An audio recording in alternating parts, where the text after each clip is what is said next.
Hey guys, tonight we're slipping back into a time when life was cold, damp, and smelled vaguely of boiled cabbage and wet hay. You're about to step into the itchy woolen shoes of a medieval peasant. Imagine smoke curling through the rafters of your crumbling thatch roof mud, squelching between your toes, and your only privacy being a thin curtain next to a snoring uncle. Oh, hand your lifespan. Let's just say you probably won't survive this. So, before you get comfortable, take a moment to like the video and subscribe, but only if you genuinely enjoy what I do here. And hey, post your location and local time down in the comments. I love seeing where everyone's tuning in from. Now dim the lights, maybe turn on a fan for that soft background hum, and let's ease into tonight's journey together. You trudge back into your hut after a long day in the fields, and it's cozy in the same way a damp cave full of rodents might be cozy. The walls are daub and wattle sticks slathered in mud, and the roof leaks if a cloud even thinks about raining. Your home is one room, one. No bedrooms, no closets, and certainly no separate kitchen, just a fire pit in the center, some smoke-stained beams, and a loft where the kids sleep if they're lucky. You duck inside. Your eyes sting as smoke from the hearth curls lazily around your head. Chimneys haven't been invented here, so the smoke simply exists, lazily, oppressively. Your throat scratches, your clothes smell of smoke year-round, and sometimes you cough just for fun. The floor is a rich, sticky blend of straw, spilled broth, and mud from 100 boots. You might even spot your dinner crawling away. Congrats, you have meat tonight. Your furniture is a marvel of medieval carpentry, by which I mean it's lumpy handmade and probably gives you splinters when you sit. One low table, a couple of stools, and a rough-hewn bed stuffed with hay feathers and dreams of a better life. There's no bathroom. There's a bucket, or maybe just outside. Still, you're not alone. You live with your extended family, grandparents, parents, siblings, the odd cousin no one remembers inviting. Privacy is a luxury reserved for the dead.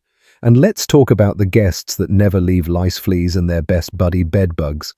You scratch your scalp for the 5th time today and wonder idly if you're just growing moss. Fun fact, medieval people thought lice were natural and even healthy. A sign your body was working hard.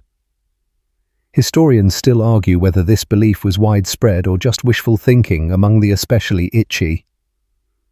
At night, your room goes pitch black. No street lights, no electricity. Just a candle if you're lucky, or moonlight if it's not cloudy. You lie beside your siblings on straw bedding, hoping tonight the rats stay under the floor. Even getting dressed is a ritual in misery. Your clothes are mostly wool, homespun and scratchy. You wear the same outfit day after day, washing them. That's for Sundays or never. But don't worry. The dirt helps insulate against the cold. Allegedly. There's no insulation in your house, by the way. In winter, the wind whistles through the cracks and you wake up with frost on your eyebrows. In summer, the stink is legendary. You, your goats, and your unwashed cousin share the same air, and not in a poetic way. As the fire dies down to embers, someone coughs. Someone always coughs. Probably tuberculosis again. You pull the rough blanket tighter around your shoulders and try to ignore the squeaking rat under the floorboards. Oddly enough, there's still laughter. Jokes whispered under breath, songs hummed while sewing little stories told over the hearth.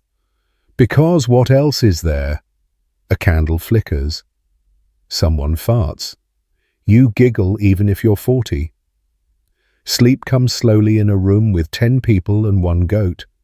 But eventually it finds you somewhere between the creaking wood, the snoring grandpa, and the faint scent of manure. Just another night in paradise. Morning creaks into being, though morning is really just when the rooster screams and someone starts moving around. No alarms, just cold. You rub your eyes, stretch beneath the blanket, stiff with last month's sweat, and prepare for another day defined by hunger and hope. Mostly hunger. Breakfast is brace yourself, more bread. Flat, coarse, and about as exciting as eating a damp towel. Made from barley or rye, it's a dense, chewy loaf called maslin, often speckled with little black dots. No, not poppy seeds. Those are weevils. Tiny bugs baked right into your breakfast. It's extra protein. Don't think about it. There's no butter, rarely any cheese, and jam is something you've never even imagined. If you're very lucky or it's a festival, you might have a bit of lard. That's the dream.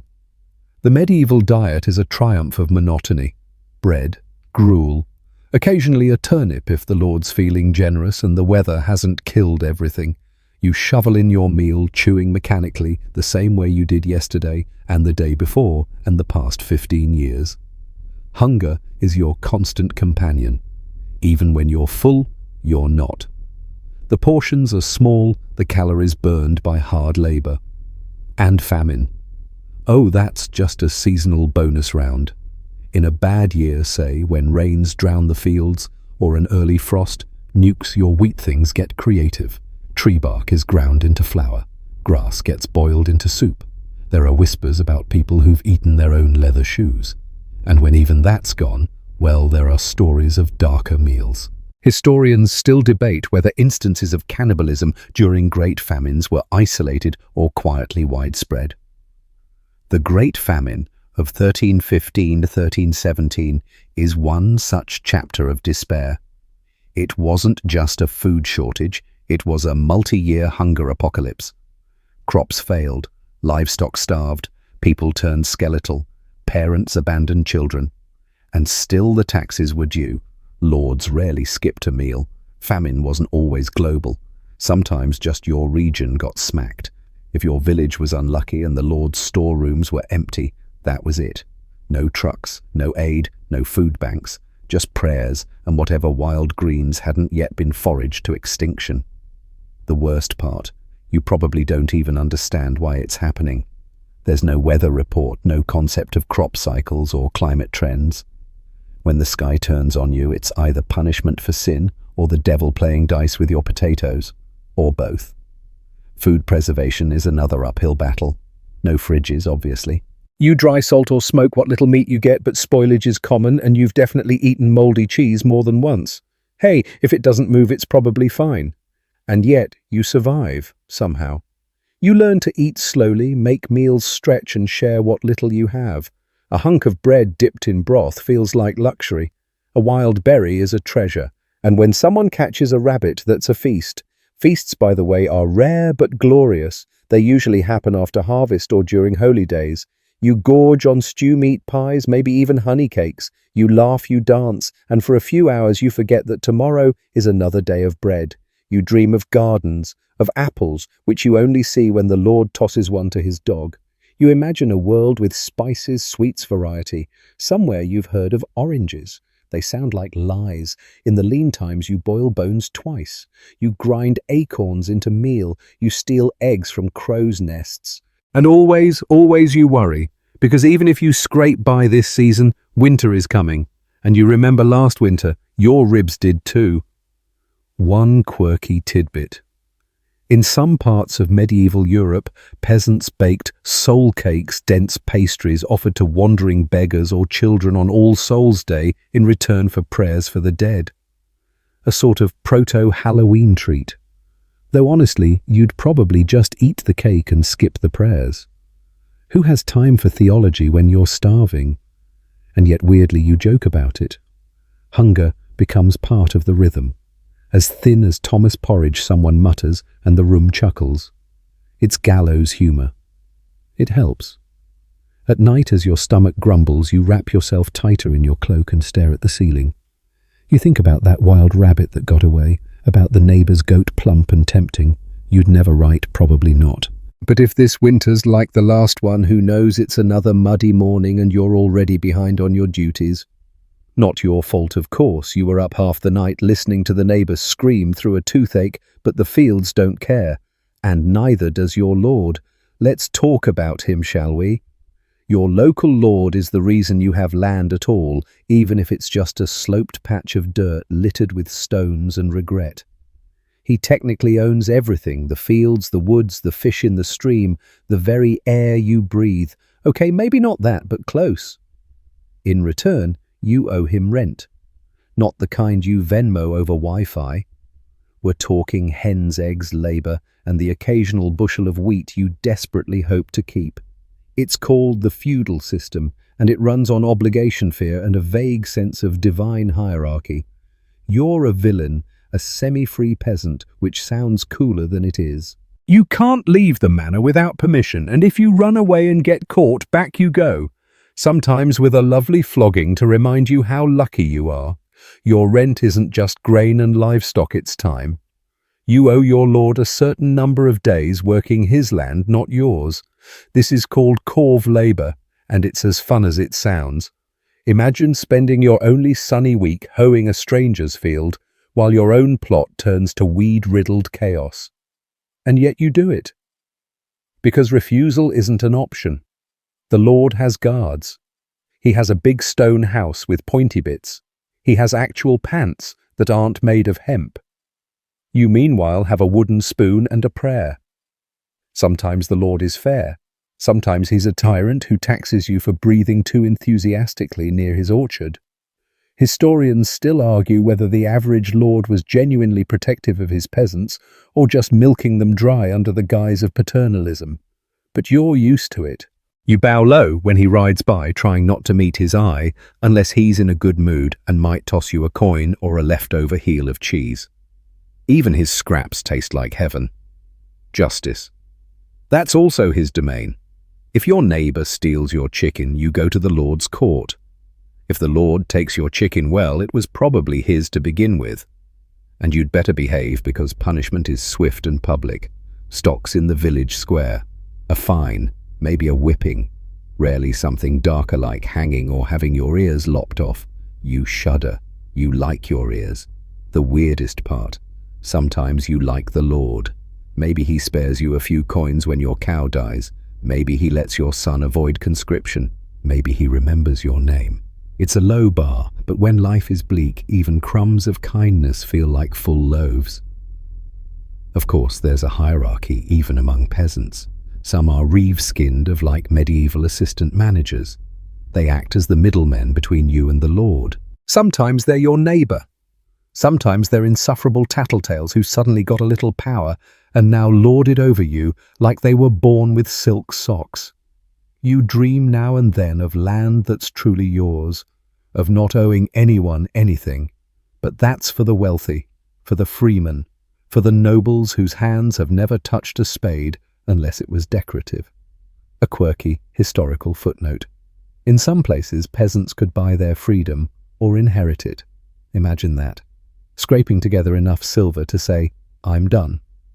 Of course, most of you will never see that much coin in one place unless you're burying the reeve's boots as a prank. Every week you walk past the manor house, a looming stone fortress with banners and big dogs and smells like meat. You try not to stare.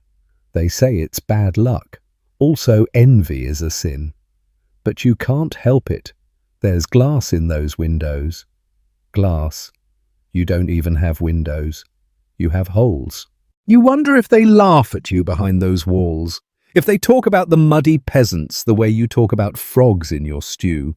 Still you endure. You farm. You serve. You pay. You kneel. It's a rhythm, not a choice. And even when you grumble deep down, you fear what life without the Lord might look like, because protection from raiders, bandits, and wolves isn't exactly something you can handle alone. And let's not forget the church. Oh, now I'll get to them soon enough. Spoiler. They also take your money, but for now you hitch your ox to the plough and set off to till the land. The Lord's land. The same land that feeds him first, and you maybe. The sun is high, the soil is stubborn, and your back is already aching. You squint at the manor house in the distance and wonder, just for a second, what it would be like to walk through its doors, not as a servant, but as someone who belonged. Then your ox farts, snapping you back to reality. Just another day in the Lord's paradise. The call of nature doesn't wait for permission. And in medieval peasant life, going to the bathroom is less of a private moment and more of an outdoor adventure, equal parts desperation and hope. You wake up in the pre-dawn chill stomach doing somersaults from yesterday's stale stew, and you know it's time. The outhouse. Don't be silly. There's a communal pit, or maybe just the edge of the woods, if you're feeling bold. No toilet paper, of course. That's a few centuries off. Instead, you grab a fistful of moss, a torn bit of cloth, or if you're feeling really fancy, a chunk of hay. Just watch for thistles. You hike your tunic and shuffle into the morning mist, avoiding piles left by those who didn't bother walking far. The village privy pit sits at the edge of the main path, a yawning, smelly crater lined with rotting planks. One wrong step and it's an unforgettable bath. You've seen it happen. No one ever forgets. Even at home, things are rustic. A chamber pot if you're lucky. A corner bucket if you're not. And when it's full, that's your job. Toss it into the street. No, really. People hurl their waste out the front door with a casual shout of "Gardiloo" if they're polite, or just let it rip without warning. Sidewalks don't exist. Neither do shoes with decent soles. Step carefully. Naturally, the smell is legendary. Imagine a blend of manure, wet straw, and something unidentifiably sour baking in the sun. That's your street. That's your whole world. You'd complain, but so would everyone else, and there's no one to complain to. Bathing is, let's say, optional. Once a week if you're zealous, once a season if you're normal.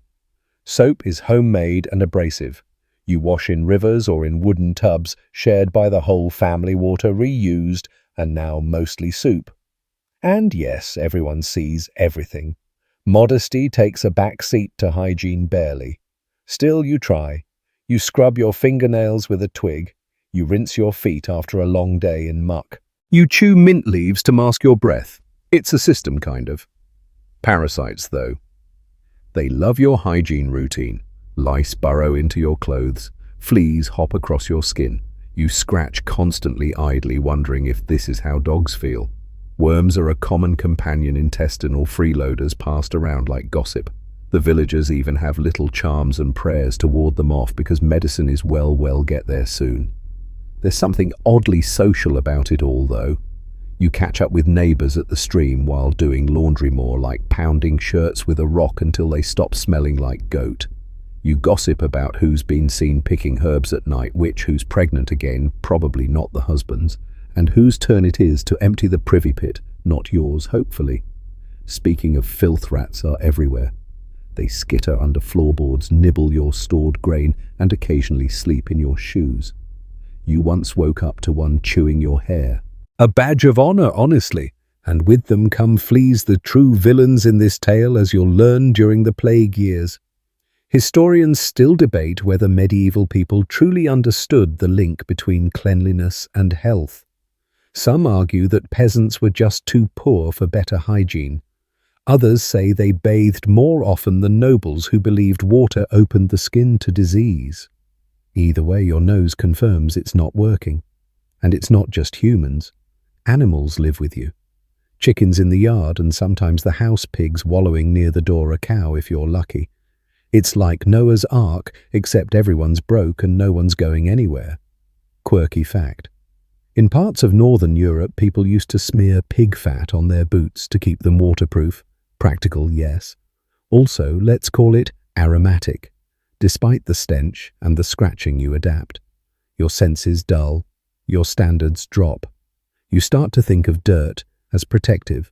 The muck between your toes, nature's shoes, that itchy feeling under your cap, just a reminder that you're still alive. When guests visit from another village, you might clean sweep the straw, scrub the walls, maybe dump the privy early. You want to impress, after all.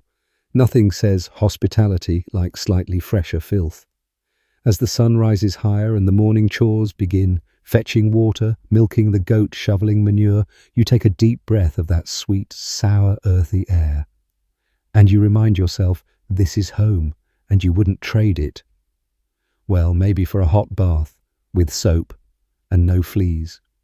You step out of your smoky hut, blinking into the daylight, and gaze around the village, a motley cluster of dwellings that lean like tired men, their roofs patched with whatever held together last winter. This is your whole world. The path you walk today is the same path you walked yesterday and the day before that, and likely the one you'll walk until your bones give out and you're buried beneath the same soil you spent your life tilling. The village is tiny, maybe 100 people, maybe fewer if the last fever hit hard. Everyone knows everyone. You've known old Maud since you were crawling. You know who brews the best ale, Thomas who steals eggs. Also Thomas, and who talks to their sheep too much, definitely not Thomas. Probably you don't travel. Not because you don't want to, though, to be honest, the idea of wandering into the woods without getting eaten or cursed is a little terrifying, but because you legally can't. If you're a villain, your lord must give permission for you to leave. That piece of land you live on, it's like medieval Velcro. You stick to it. A trip to the next village is rare. A journey to the nearest town, that's an event. You might go twice a year, once for a market, once for a festival. That's if the roads are safe, the weather behaves, and your lord doesn't need you to say, dig a moat that day, the forest beyond your fields. It's not a Disney fantasy. It's full of wolves, bandits, and the occasional hermit who might curse your crops if you look at him funny. People vanish in the woods. Sometimes they come back weird. Best to stay close to home. Even news is local. You don't know what the king looks like. You're not even entirely sure where London is. But you do know who has boils, whose pig had triplets, and which neighbour may or may not be possessed by a demon again, probably Thomas.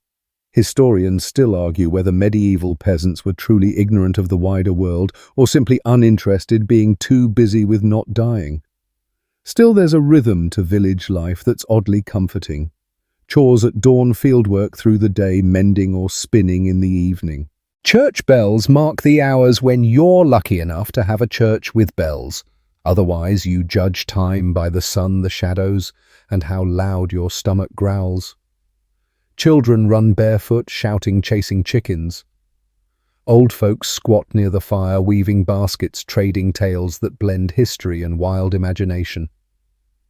You're not sure if the dragon in Uncle Gervais' story was real, but he does have that burn scar. Your entire identity is woven into this community. You know who to turn to when your roof caves in, who will lend you a sickle, who will help bury your mother quietly in the frosted soil when spring is late again. Celebrations are loud, earthy affairs. Weddings are filled with ale, music and dancing until someone falls into the pig trough. Births are quiet joys, no hospitals, just whispered prayers and a midwife with shaking hands and strange herbs. Death. It comes often, sometimes gently, sometimes like a thief in the night. But the village weeps together. Always. You're not rich, not free, but you are rooted. Bound to the land, to these faces, to this patch of earth that your ancestors broke with their own blistered hands. And in that oddly there's comfort. You belong. A quirky bit. In some parts of medieval Europe, villagers believed that if a cat crossed your path while you were walking to church, it meant your soul was going to be stolen before sunset, unless you spat 3 times and spun in a circle. You don't like spinning in public, but you're also not taking chances. The seasons rule everything. In winter you crowd together for warmth, dreaming of the day the mud dries. In spring you plant with aching fingers. Summer is a frantic race to harvest before the next storm. Autumn is both celebration and fear. How much did you grow, and will it be enough? You carve little charms into wood, hang herbs over the door, murmur half-remembered prayers for a good harvest. Faith and superstition weave together like threads in your only tunic. Occasionally something shakes the monotony. A travelling merchant arrives with bolts of strange cloth and wild stories. A tinker sets up shop, mending pots and selling trinkets. A wandering monk gives a sermon so fiery you wonder if he's ever smiled. Or sometimes the tax collector comes, and then the mood darkens. But we'll get to him soon. For now you carry water from the well, passing the same faces you see every day. You nod. They nod back. No need for words. You're all just trying to get through another day together. Your world is small, but to you it's everything. You scratch your chest absently as you pull on the same tunic you wore yesterday and the day before and probably the past month, if you're honest. Clothing in your world isn't about style. It's about survival shame and how many patches your mother can sew before the fabric turns into a quilt. You've got 2 outfits if you're lucky. One for work, one for church. That's it. You keep your best tunic folded in a chest that smells faintly of moth's mold and maybe a hint of regret. You only bring it out for holidays, weddings, and your own funeral, though obviously that last one isn't your concern. Your workwear is sturdy, rough wool or coarse linen dyed a faded brownish-greyish colour that hides dirt mostly because it is dirt-coloured. Your shoes. You wish. Maybe wooden clogs if you've managed to barter a few eggs. Otherwise it's thick socks wrapped in leather, tied with twine and soaked in pig fat to keep the rain out. Stylish. You dress in layers not for fashion but because mornings are freezing and afternoons boil you alive. There's a constant cycle of sweat, chill sweat again, and then later when you lie down in bed, the delightful scent of fermented peasant. Washing clothes is an ordeal. It happens by the river or in a tub, usually with a mixture of lye soap and elbow grease. You stomp, scrub, and slap the fabric like it insulted your mother. Then you wring it out, hang it to dry, and pray it doesn't rain again. Spoiler, it usually rains again. Of course, once your only tunic is wet, you're stuck inside wearing a blanket or nothing. That's always an awkward day. Church days are sacred. Not just for the soul, but for dignity. You pull out your Sunday best slightly less itchy, slightly more intact. You smooth it carefully, brush off the rat hairs and step into the chapel with pride. You may be poor, you may stink, but at least today you stink honourably. The wealthier villagers, like the Reeves family, strut in with fancier garb, maybe coloured trim or a belt that doesn't double as a rope. You try not to stare. Envy is a sin. You'll just quietly imagine him tripping into a cowpat later. Accessories. Sure, if you count a leather belt, a simple coif that's a kind of cap, not a spell or a pouch, to carry your one prized possession, a wooden comb. You use it mostly to remove lice and less successfully to impress women.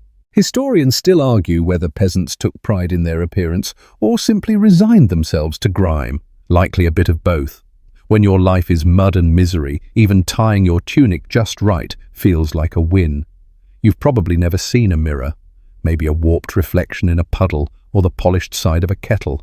Your idea of good looks comes from whatever the bard sings about or the saint painted on the church wall. So you figure cleanish face, intact teeth, not actively bleeding. Looking great. Speaking of teeth, dental hygiene is a mystery. You chew mint rinse with ale genuinely and hope for the best. Some folks rub their teeth with charcoal, which kind of works. Others just don't smile much. Less risk that way. Hair gets washed with ash and water. Some people shave their heads to keep lice at bay, but you're attached to your hair. It helps block wind, and let's face it, hides how long it's been since you bathed. Women's clothing follows the same logic: simple wool or linen dresses, aprons and kerchiefs. Modesty isn't just a virtue, it's mandatory. If you show too much ankle, someone's going to accuse you of sorcery. Maybe even the goat. A quirky fact: in some regions, unmarried women were identified by the way they wore their hair loose for single ladies covered once wed. So if you ever show up with your hair down, be prepared for an avalanche of nosy matchmaking questions. Shoes are a status symbol. If yours aren't falling apart, people notice. Nobles have pointed shoes, sometimes so long they need to be tied to their knees. You can't decide if that's fashionable or deeply stupid. Probably both. Tailoring is done at home. You don't go to a shop. You are the shop. You sit by the fire with a needle, squinting in the dim light, muttering curses as you jab your thumb for the 4th time. You patch until the patch needs patching. Clothes don't get thrown away, they evolve. In winter, you add furs, heavy cloaks, and extra straw stuffed into your shoes. It doesn't keep the cold out, not really. But it slows it down, and when the wind howls through the gaps in your walls, you clutch that ragged old cloak like it's spun from gold. Despite all this, there's pride in how you dress. It shows you still care, that you're still trying, that you're not yet beaten by the mud, the smoke, the rot. And when festival day arrives and the village square fills with dancing songs and awkward flirting, you pull that clean tunic over your head, slap the dust off your boots, and step into the crowd like a knight among kings, even if your belt is just a piece of string. It begins with a cough. Your cousin Thomas, the one with the loud laugh and suspicious turnips, doesn't show up to the field one morning. Odd, but not unheard of. Maybe he had a rough night or a bad ale. But then someone else doesn't show, and someone else. And soon the village feels quieter, like the wind's holding its breath. You hear rumours first. A sickness black as night has come from across the sea, carried by ships, spread by rats. Or maybe it's a punishment from God for all the dancing and garlic charm necklaces. No one's sure. No one ever is. Then Thomas coughs again. You look at him. He looks at you. And suddenly your whole body itches with fear. The plague has arrived. It spreads like spilled oil on fire, fast, uncontrollable and deadly. People get chills. Their skin darkens. Lumps, buboes, the priest calls them, swell under the arms, in the groin. Some scream in fever. Others just fall silent, never waking again. You keep your distance, then realize distance is impossible in a village where you all share the same bucket. One moment you're debating whether the barley is worth saving. The next you're digging graves behind the chapel. The Black Death, they call it now. And it's not just a local problem.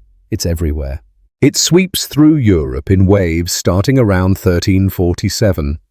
Historians estimate that 1/3 to half of the population dies. Villages like yours vanish overnight. Entire families wiped out. Empty homes, silent churches, forgotten names. And yet no one truly understands what's happening. You don't know about bacteria. You've never heard of Yersinia pestis. All you know is that your friend got a nosebleed, and by sundown they were gone. People panic. Some turn to prayer, throwing themselves on the mercy of the saints. Others whip themselves in the streets, convinced that suffering will please the angry God above. A few blame outsiders, travelers, lepers, Jews. Tensions rise. People grow paranoid.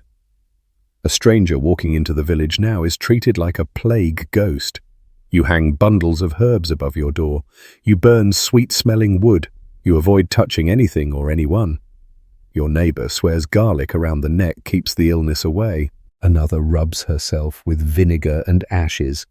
One man refuses to breathe through his mouth anymore. You're not sure it's working. Quirky fact, some medieval folks believed the plague was caused by a cosmic fart. Seriously. A pestilential miasma, released during planetary alignments or earthquakes.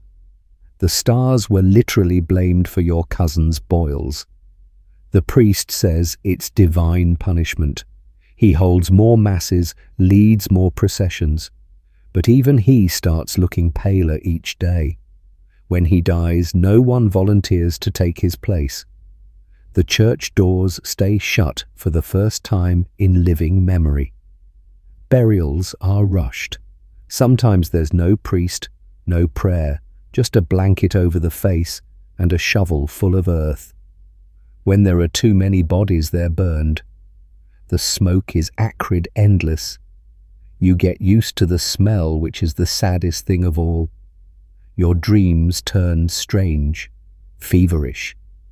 You see shadowy figures walking through the village at night, whispering. Maybe they're memories. Maybe they're something worse.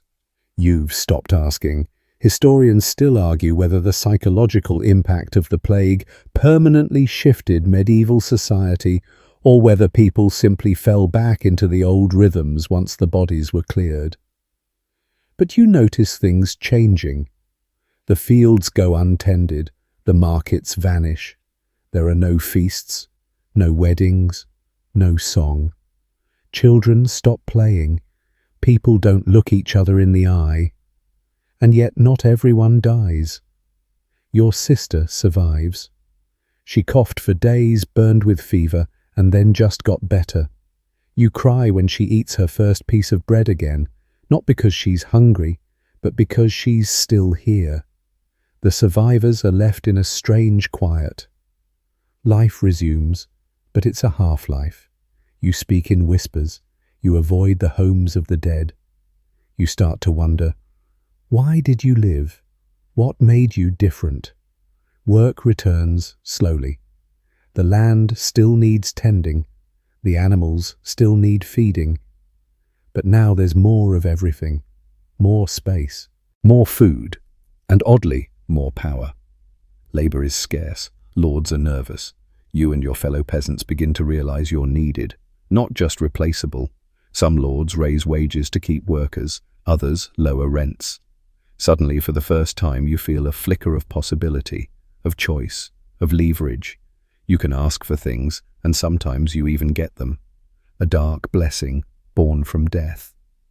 The village, scarred and smaller, survives. You plant again, you harvest again, you laugh again tentatively as someone falls into the privy pit while trying to pee standing up. Life continues, not because it ignores the plague, but because it must. And when someone coughs now, you watch, you wait. But it's just a cough.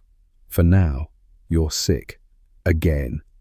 But this time, it's not the plague, it's something far more ordinary and just as miserable. Your stomach churns, your head throbs, and your joints ache like you've aged 50 years overnight. You need help. Unfortunately, the village doctor is a man who once tried to cure a cough by stuffing a live frog into someone's mouth.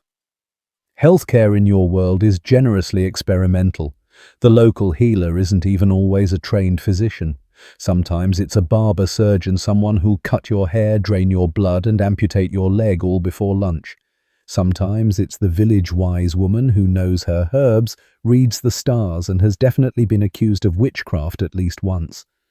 They start by examining your urine, not in a lab, just looking at it, holding it up to the sunlight like a fine wine. If it's cloudy greenish or smells like boiled cabbage, that's bad. If it's clear and doesn't bite back, you might be safe. Next comes the bleeding. Always the bleeding. You've got a fever? Bleed it out. Headache? Bleed. Stubbed your toe? Better bleed. Leech therapy is in, and veins are just begging to be opened. You lie there pale and dizzy while a man with a dull knife insists that the humours must be balanced. Ah yes, the humours.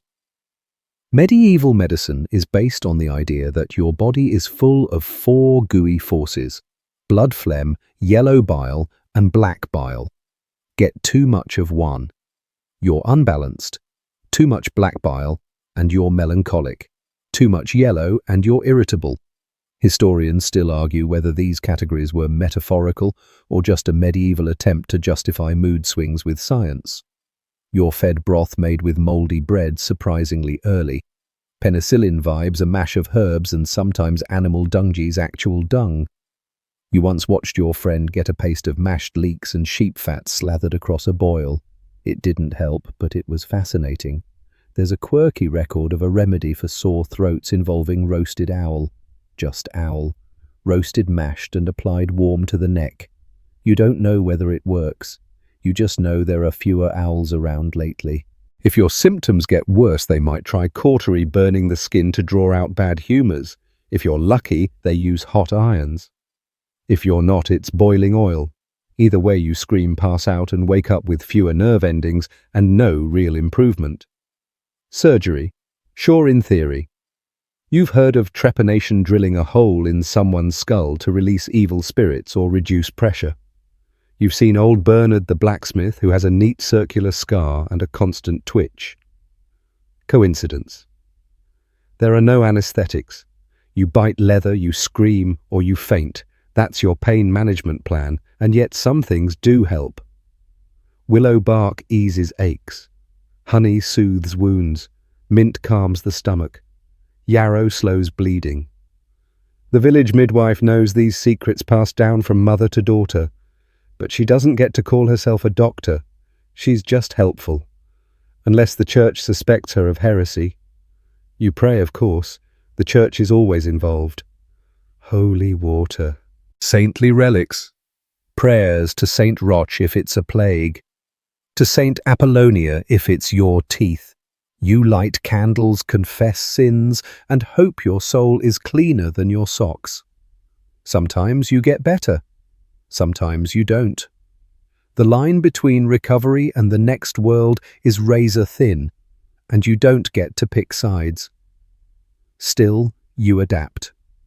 You recognize the signs of fever early. You avoid people with suspicious coughs. You sleep near the fire for warmth stuff, straw into your bedding, and drink boiled water when you can. And when someone dies, you don't just grieve, you analyze.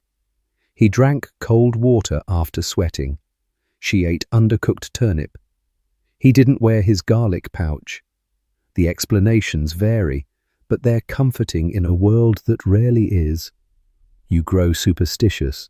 You spit 3 times if a bird flies east. You avoid stepping over graveyard roots. You sleep with a clove of garlic under your pillow, not for the plague, but for the nightmares. Historians still debate whether medieval people truly believed in the magical properties of these practices, or if they simply clung to anything that gave them a sliver of control. Your village, though, knows one thing for sure. The healer with the steady hands and the right herbs is worth more than a lord with a shiny sword. So you thank the woman who smeared elderflower on your boils. You give her a chicken, maybe 2, and you keep your frog firmly out of your mouth. The sky has turned again. You squint upward as heavy dark clouds roll across the horizon like a slow stampede. The wind shifts. It smells of damp soil, wet straw, and the kind of chill that seeps through your bones before the first drop even falls. You know this storm. You've lived it before. Last year it came early. The rain didn't stop for weeks. The river flooded the fields, turned to soup, and your barley crop drowned before it had the chance to ripen. The chickens developed what your aunt called soggy mood, and even the pigs looked depressed. This year it's dry, bone dry. Your fields are cracked, your well runs low, and the cabbages are curling in on themselves like they've given up. You scrape dust off your boots instead of mud. You'd almost welcome a storm if you weren't afraid it'd just be hail. In medieval life, the weather isn't small talk. It's everything. A good year means food warmth and maybe even enough surplus to trade. A bad year means hunger sickness and the nagging fear that this winter could be your last. You look to the sky for answers, but the sky doesn't explain. You turn to the church where the priest blames sin. You turn to the wise woman who says the moon's been wrong for months. You turn to your neighbours who all seem to be watching their cabbages wilt in the same stunned silence. There are no forecasts, no meteorologists. Just experience rumour and the aching joints of old people who claim they can feel rain in their knees. Sometimes they're right. You don't question it. The worst part is the slow build. Famine doesn't strike like lightning, it creeps. First your bread shrinks, then you mix in more bran, then weeds, then acorns. Then you run out of acorns. The days stretch longer, meals grow quieter, jokes dry up. Historians still argue whether these weather-driven famines were worsened by climate shifts or by feudal mismanagement. After all, your lord did just build a new granary for himself while you're out here boiling grass soup. Sometimes entire villages are forced to make impossible choices. Sell the last cow, eat the seed grain meant for spring risk, stealing from the manor storehouse and hope the guards asleep. You've heard tales of people roasting cats, of bark peeled from trees, of children found nibbling candle wax. And then there are the omens. You hear of frogs raining from the sky, probably just panicked frogs during floods, of comets streaking across the night, of a cow born with 2 heads in a village 3 hills over. People whisper, they light candles in daylight, they murmur ancient prayers in the fields. You do what you can. You bury fish in the soil for fertilizer. You rotate your crops barley 1 year, peas the next, though not everyone bothers. You mix ash into the earth. Some believe it sweetens the land. Others think it's just a good way to look busy while praying. A quirky tidbit in some parts of medieval Europe villages would hold weather trials. They'd drag a scapegoat, sometimes a person, sometimes a literal goat, into the square, accuse them of bringing drought, and either chase them away or, let's say, they weren't invited to dinner after. You eye your neighbour Thomas. He has been extra sweaty lately. When the harvest finally comes, good or bad, it's everything. A successful harvest means a festival, singing, dancing, and enough bread to go around. A failed one means rations. Weeks of gnawing on the same shriveled onion, digging into stores you were saving for Christmas. The weather doesn't just shape the food, it shapes your moods. A wet summer brings melancholy, a sunny spring brings cautious hope, and a bitter early frost brings fear you can taste on your tongue. You check the sky like it owes you money, and yet there's always one optimist. Some old-timer who insists the worms are slow this year. That's a good sign. You believe him, not because it's true, but because you need it to be. The church prays for rainer for it to stop. Some regions even hire special procession priests who walk the fields waving relics and holy water. In your village, the priest just mumbles something about divine will and tries to sound convincing. Historians debate whether peasants blamed themselves or simply the lords or nature or the devil hiding in someone's apple cellar. The truth is probably a mix. You blame whoever's closest, then keep going, because there's no other choice. You patch the roof, you save seeds, you pray the next storm doesn't flatten the barley again, and when the first green shoots push through the soil months later, you don't cheer. Not yet. You watch, you wait, and only when the first loaf is baked and no one drops dead after eating it, do you allow yourself a smile. The sky betrayed you, but you're still here. It's Sunday morning, and as you shuffle toward the village church in your best read, slightly less crusty tunic, you're not just going to hear a sermon, you're going to get a refresher course on how truly sinful, filthy, and spiritually doomed you probably are. Your soul is fragile, like extremely fragile. According to the church, it teeters on a precipice every moment of the day. Sneezing too loud might be pride, laughing at a fart, sloth and lust, thinking mean thoughts about your Lord double sin with a side of blasphemy. You've committed half a dozen sins before breakfast, and that's on a good day. The church dominates your life, not just spiritually everywhere. Bells ring to mark the hours. Holy days dictate your work schedule. Taxes? Yes, well, get to that fund, the chapels, and fatten the monks. The church building is often the only stone structure in your village, looming like a holy watchtower over your muddy world. You step inside, the smell of incense mingling with mildew. Cold stone floors, wooden pews if you're lucky, a stained glass window if your lord is showing off. Latin chants fill the air, though you don't understand Latin. Most people don't. It's like attending a concert where the lead singer's mumbling in ancient code while you nod respectfully. The priest stands at the altar, a figure of divine authority, and let's be honest, low hygiene.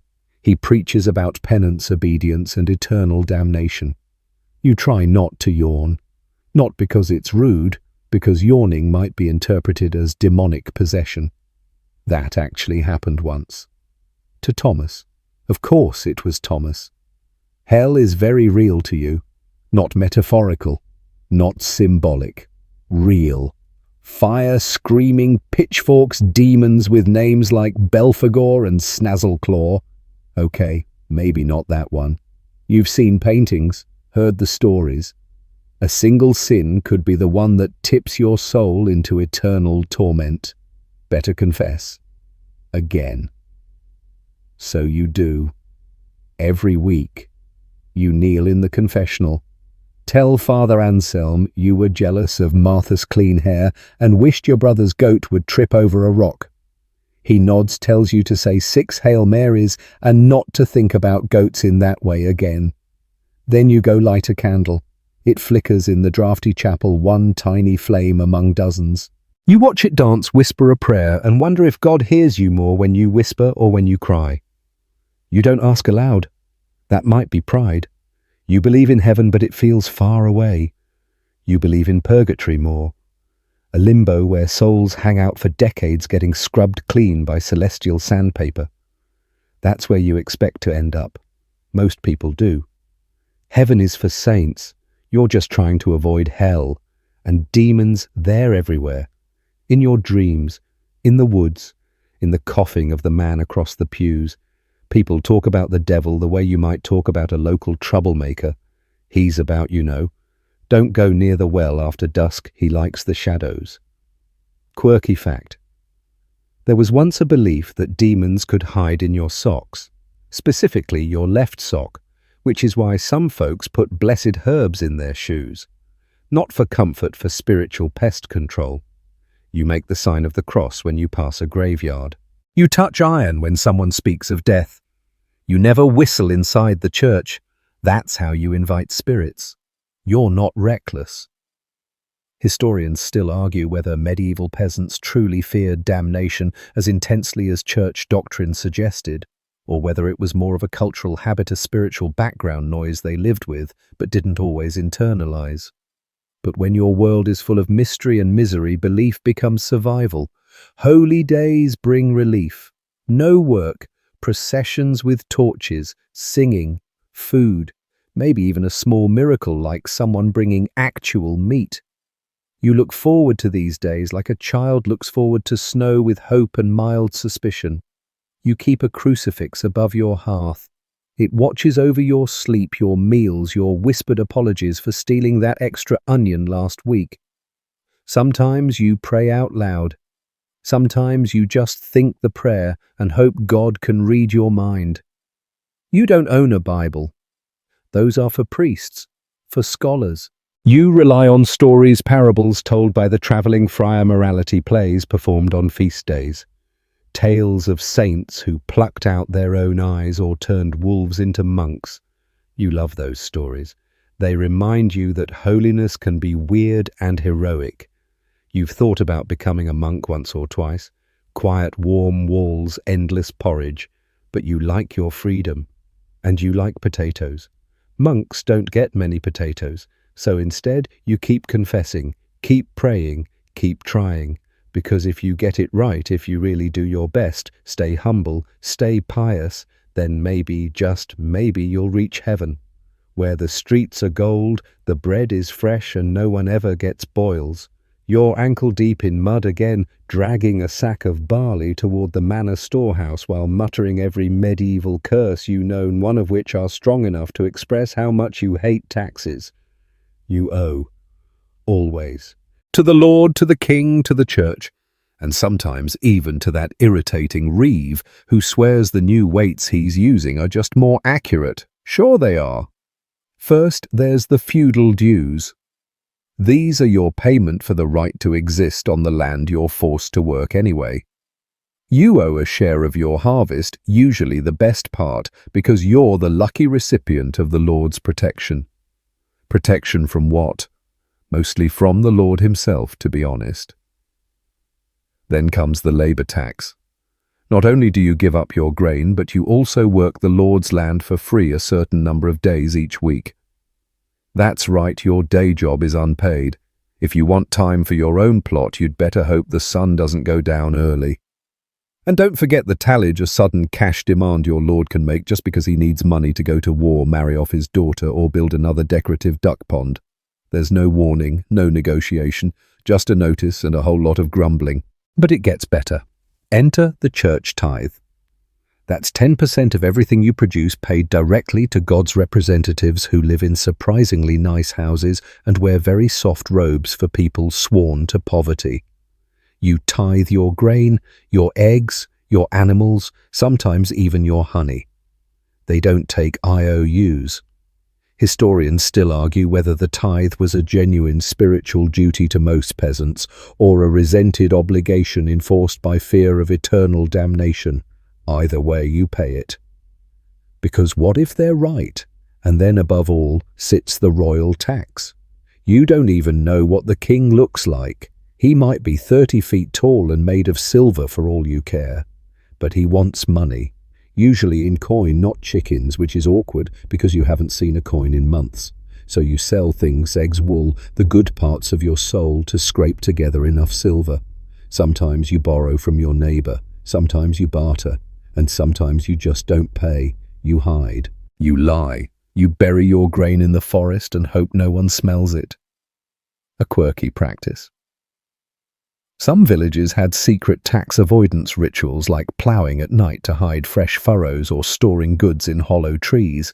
One time you helped stuff a goose with silver coins. It bit you. Worth it. When the tax collectors arrive, it's like a visit from death himself, except death doesn't bring ledgers. They come with scrolls, scales, and faces trained to be immune to pleading. You smile. You grovel. You offer weak ale. It never helps.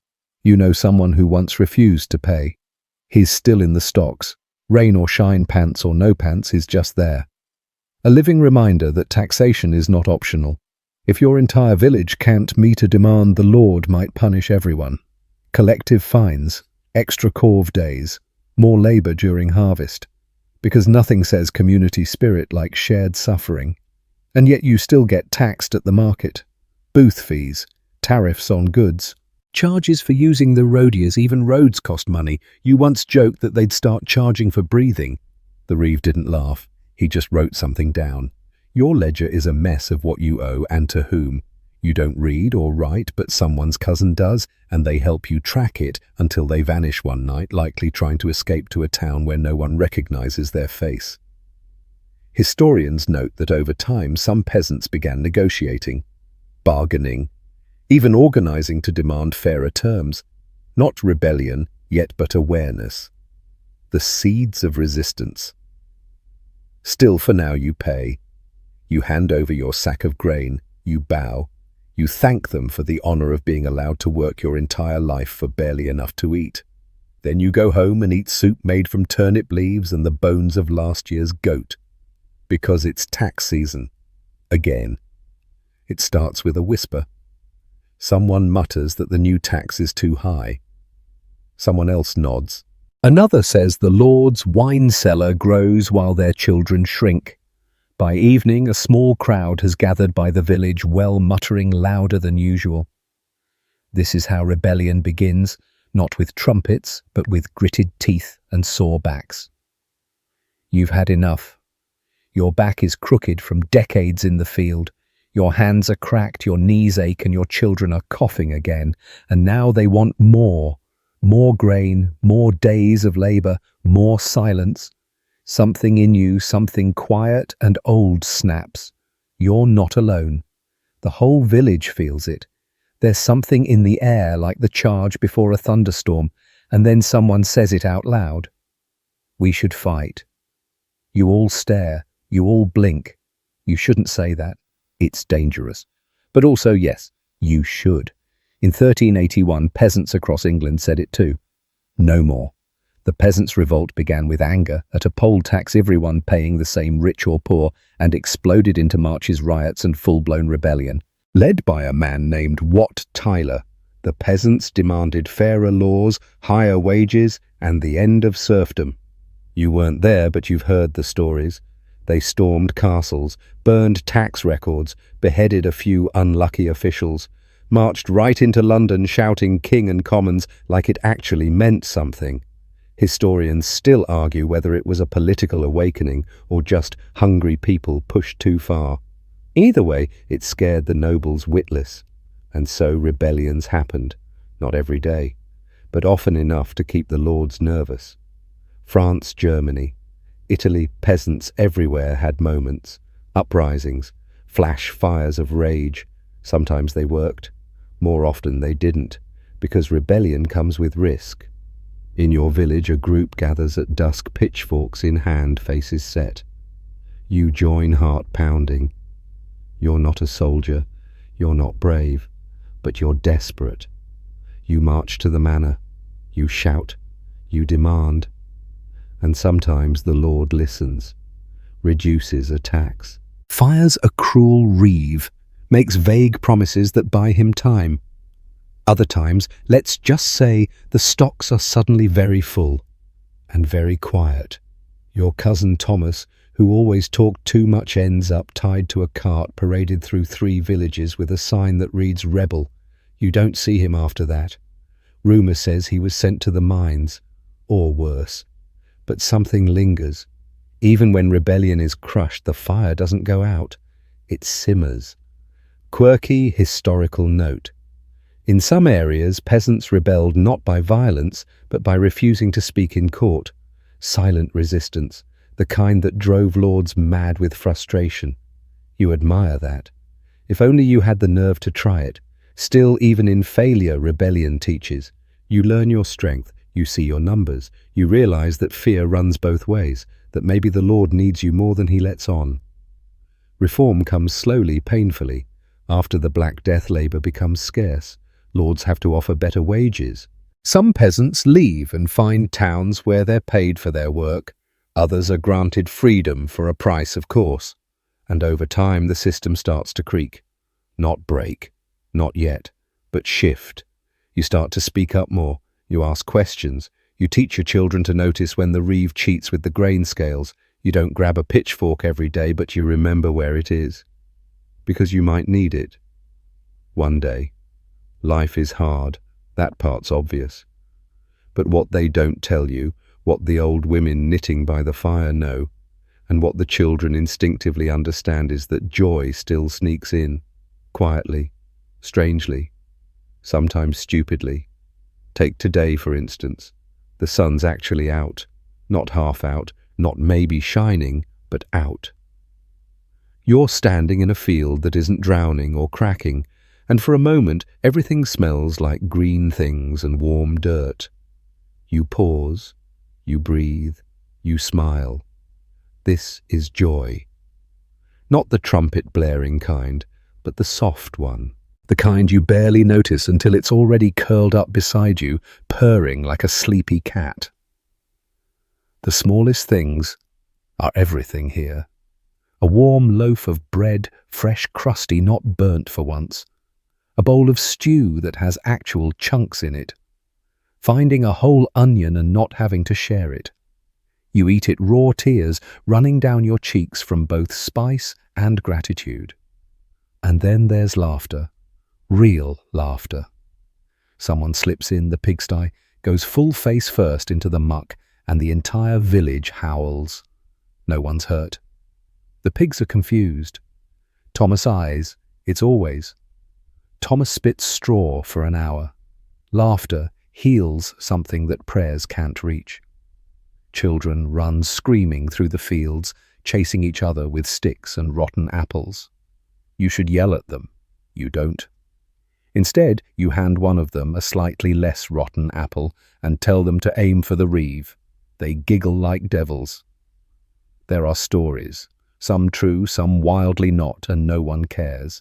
Tales of talking cows haunted Privy's chickens that laid square eggs. Someone once swore they saw a monk's robe dancing on its own. Probably wind, possibly ale. Music makes its way into your evenings, plucked from old instruments held together with hope and spare twine. A fiddler, a drum, a cracked lute string that sings off-key. People dance. People trip. Sometimes you even sing. And on feast days, oh, the joy. A roasted goose. Spiced wine, barely spiced, mostly wine. Songs that rhyme if you're lucky and offend at least one member of the clergy. You don your best tunic, wipe your hands on your legs, and pretend to be a noble for one night only. Romance, too, makes its awkward appearances. You sneak glances at the baker's daughter. She's missing 3 teeth, but her laugh could soften granite. You steal a moment behind the mill. She smells like flour and unspoken mischief. You blush. She laughs. You both know it's love, or at least close enough for a village of 80 people. Even grief has its strange companions. When someone dies, and they often do, the funeral brings tears, but also song. You tell stories. You drink. You remember the time they tried to kiss a goose thinking it was their wife. You laugh so hard you snort. Historians note that medieval peasants found contentment not in comfort, but in community. When you have so little, you hold tight to what you do, have the warmth of bodies, the safety of rituals, the gentle reliability of gossip. Quirky fact. In some villages, people believed laughter could drive away spirits. A good belly laugh wasn't just fun, it was spiritual armor. That's why weddings were noisy, why funerals had dancing, and why someone always farted during church. Even bad days have their tiny victories. You find a whole egg. You sharpen your scythe in record time. Your bread rises just enough to not be mistaken for a brick. You spot a shooting star and whisper a wish you'll never say aloud. And sometimes you just sit. On a fence post, on a rock warmed by the sun, on the edge of a stream with your bare feet dangling in the water. And you watch the wind ripple across the wheat, the birds argue in the trees, the clouds roll by like lazy dreams. No one talks about these moments. They're too small, too simple. But you collect them secretly, tuck them away like treasures in your heart, because they remind you that survival isn't just about not dying. It's about living between the blisters and boils, between the taxes and tears. There are seconds that stretch sweet and slow. And when you lie down at night, stomach half full, hair full of straw, someone snoring across the room, you smile, just a little. Because joy found you today. And maybe if you're lucky, it'll come back tomorrow. You wake one morning to find your front door smeared with something odd mud ash, and what looks suspiciously like goat hair. Your neighbor swears it's protection against bad weather. You're not sure how mud is going to stop hail, but you nod politely and hang a garlic braid from your own rafters, just in case. This is how your world works, not with certainty but with ritual, with whispered charms, herb bundles, and a firm belief that the strange woman 3 cottages over might actually be a witch. You're not scared exactly, but you do walk faster past her garden. Folk magic and superstition aren't side parts of life, they are life. When your fields wilt, your child coughs, or your cow gives birth to a calf with one eye, you don't call it bad luck. You call it a sign, a curse, a test. You've heard of scholars in monasteries talking about science and medicine, but that's not for you. You live by symbols carved into your doorframe, chants muttered into boiling water, and dreams that tell more truth than any priest dares say aloud. Some of it works, or seems to. A dried toad under the floorboards keeps away toothaches. Hanging nettles over the crib protects infants from the night hag who smothers babies in their sleep. You'd rather not find out the hard way. You know the plants: mugwort for dreams, yarrow for bleeding, mandrake root if you can find it and not scream when it's pulled from the earth. There are stories of people who went mad just hearing its cry. Probably exaggerated. Probably. Historians still argue whether peasants believed in these practices literally or saw them as symbolic layers of faith and hope. But in your world, faith isn't cleanly divided between church and magic. It all mixes together like soup brewed from borrowed ingredients and whispered fears. You still go to Mass, of course. You cross yourself when passing the chapel. But you also knock on wood, throw salt over your shoulder, and leave an offering at the crossroads on All Hallows' Eve, just in case the spirits are walking that night. And they do walk. You've heard them. Footsteps with no source. Creaks in the thatch when no one's above. Shadows too quick to be seen properly, always in the corner of your eye. You don't ask questions. You add another rosemary sprig to the door. There's a strange comfort in these beliefs. They make sense of the chaos. When the crops fail, it's because someone gave you the evil eye, not because of poor drainage. When your goat won't milk, maybe she's been hexed. So you whisper a charm, sprinkle some ashes, and tell her she's beautiful. Sometimes it works, sometimes not. And then there's the really weird stuff. You've heard of witches who fly, of animals that speak on Christmas Eve, of men cursed to walk as wolves beneath the full moon. Your cousin swears he saw one. You remind him he'd been drinking apple mash for 3 days. He insists it had yellow eyes. There are gatherings in the woods, they say, circles of women dancing in the moonlight, calling down storms, healing wounds with song. You're curious. but cautious. Curious people end up in ditches, or worse, tried. Yes, trials happen. Not often, but sometimes. A sick cow, a blighted crop, a baby born with strange eyes. All it takes is a finger pointed at the wrong widow. She cursed me. She flies at night. I saw her talking to a fox. Suddenly she's tied to a chair and tossed in the river to see if she floats. You hate it, but you don't stop it, because maybe it's true. And you don't want to end up the next suspect. You bury your herbs deeper, you say your prayers louder, and you make sure your turnips look normal. Quirky fact: in some areas, peasants believed that sneezing expelled the soul temporarily, and if you didn't say bless you, it might not come back. So when someone sneezes, you drop everything and yell it like your life depends on it.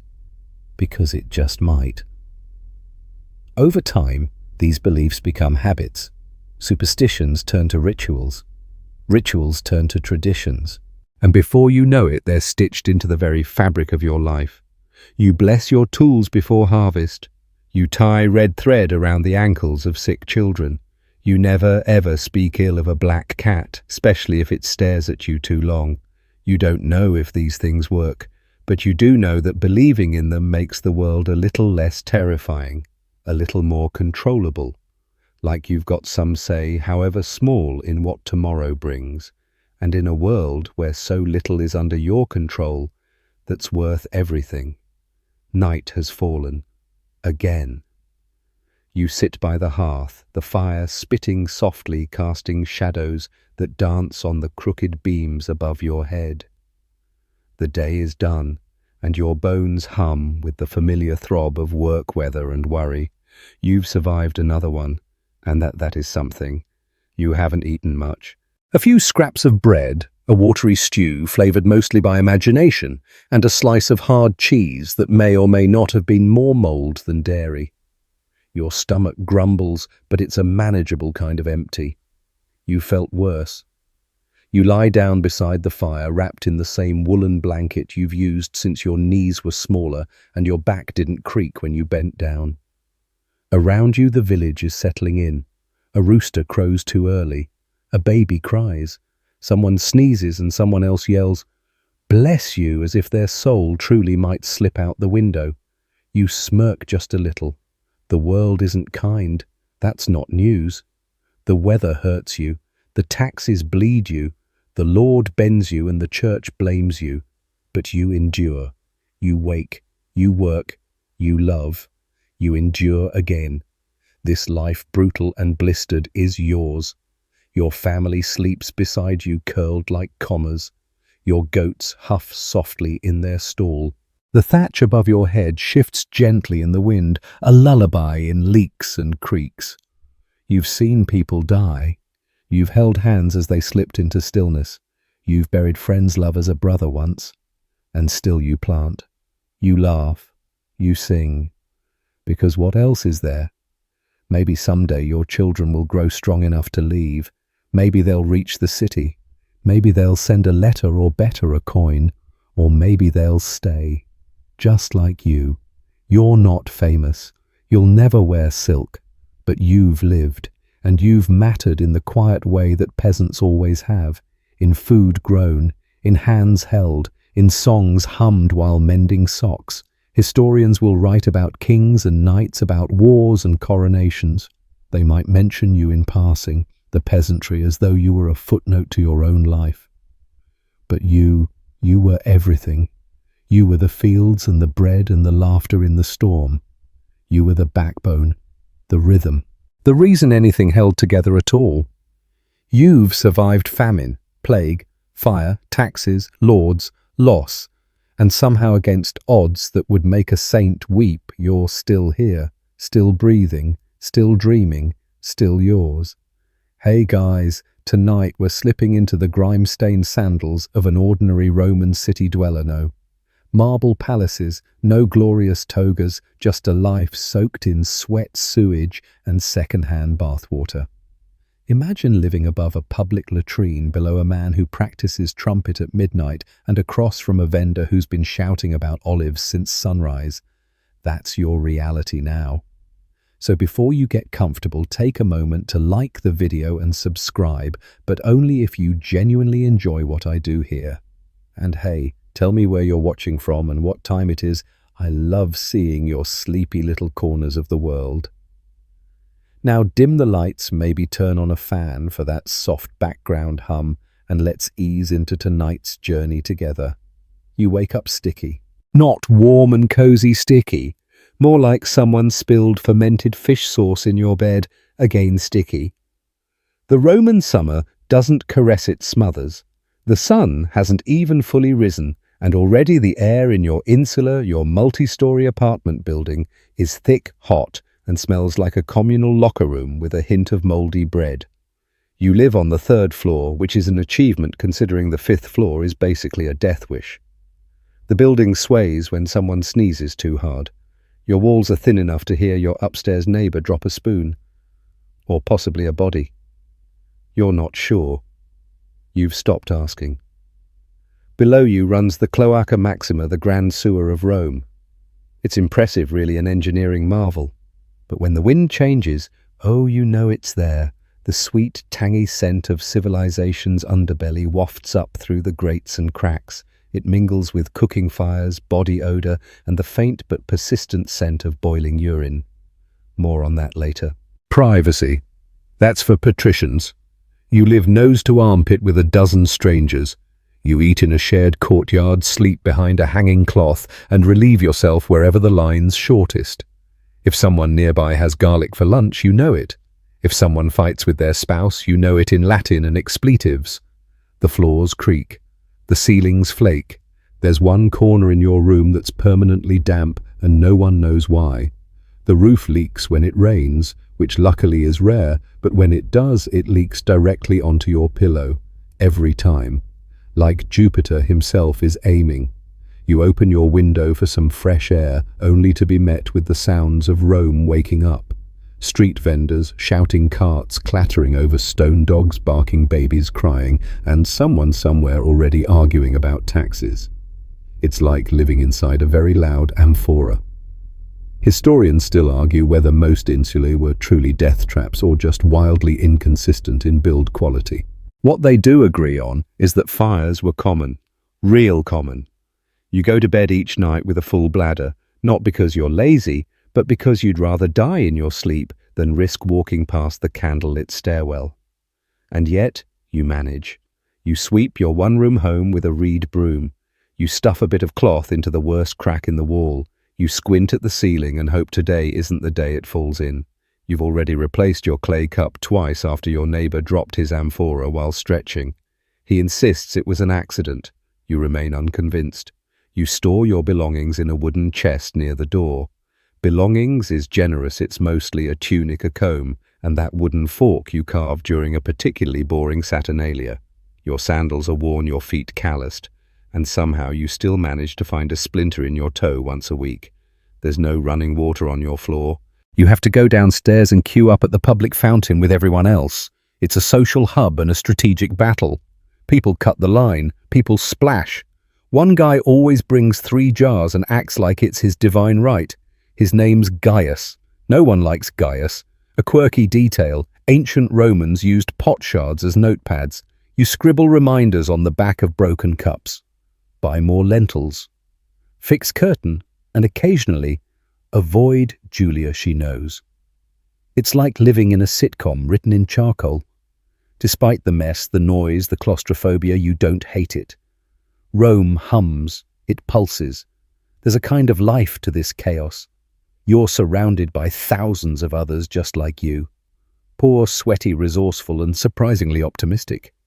You laugh, you shout, you keep going, because tomorrow you might get a better room, a quieter neighbor, a bread roll without weevils, or maybe just a night without someone dumping their chamber pot out the window before checking who's underneath. The first thing you hear is your neighbor burping, loudly, repeatedly. It's oddly musical.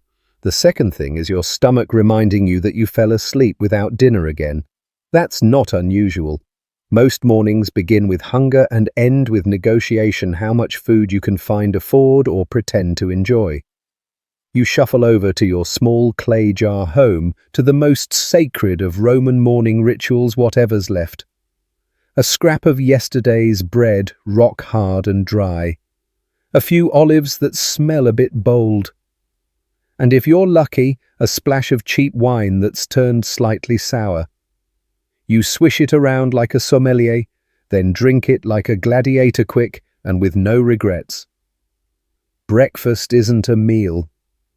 It's an acknowledgement that you're still alive and possibly going to stay that way. The Romans called it ientaculum, and for most people like you, it's small, stale and silent. The bread is usually coarse, made from mixed grains and gritty with bits of husk or the occasional mystery crunch. You don't ask, you just chew. The wine, you dilute it with water because drinking it straight is considered barbaric. You once saw a Gaul do that. People talked. You don't want to be a conversation. Some mornings there's porridge made from millet or spelt. It's grey, it's lumpy, it tastes vaguely of despair. But it fills you up, and you can sprinkle in some honey if you've recently won a bet, found a coin, or done something morally questionable for coin. Your mother, or someone very mother-like who shares your floor, clucks her tongue as you eat. She's not impressed. She thinks you should be up earlier, married already, and bathing more. She's not wrong, but still let a person eat in peace. Historians still debate how much variety existed in the Roman lower-class diet. Some argue there was more access to grains, fruits, and even fish than we assume. Others point to the sheer monotony of archaeological findings. Endless amphorae of olive oil and garum, the infamous fermented fish sauce Romans splashed on everything, including, tragically, breakfast. You finish your bread and try not to think about your next meal. Food is constant mental background noise. Will the market have anything decent? Can you haggle well today? Has Gaius already bought all the decent fruit and ruined everything like he always does? You wipe your hands on your tunic. It's already stained, but there's a spot near the hem that's still cleanish. That'll do.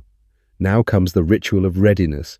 Not grooming, let's not get fancy, but enough to not be judged too harshly by the fishmonger or flirted with by the man who always smells like cheese and desperation. You comb your hair with your fingers. Maybe scrape some grime from under your nails. You splash a bit of water on your face from the basin you share with 3 other households. It's murky, but it's water. And that's more than you had last week. You check your teeth using the reflection in your bronze cooking pot. The lighting is unflattering. You look like a tired centurion who lost his sword and his will to live. But you shrug. You'll pass. The tunic you throw on is the same one you wore yesterday and the day before, and probably the day you helped that goat give birth in the alley. You tell yourself the stain is wine. You know better. You belt it with rope. Leather's expensive. Belts are for people with status. You wear what holds things together. Today it's twine, a safety pin made from bone, and the undying hope that the seam in the back doesn't rip mid-walk. Quirky fact. Some Romans wore amulets shaped like phalluses for luck. Children wore them too. You have one made of bone. It's cracked and you're not sure it's working, but you wear it anyway. Can't hurt. You step out into the alley, greeted by the familiar scent.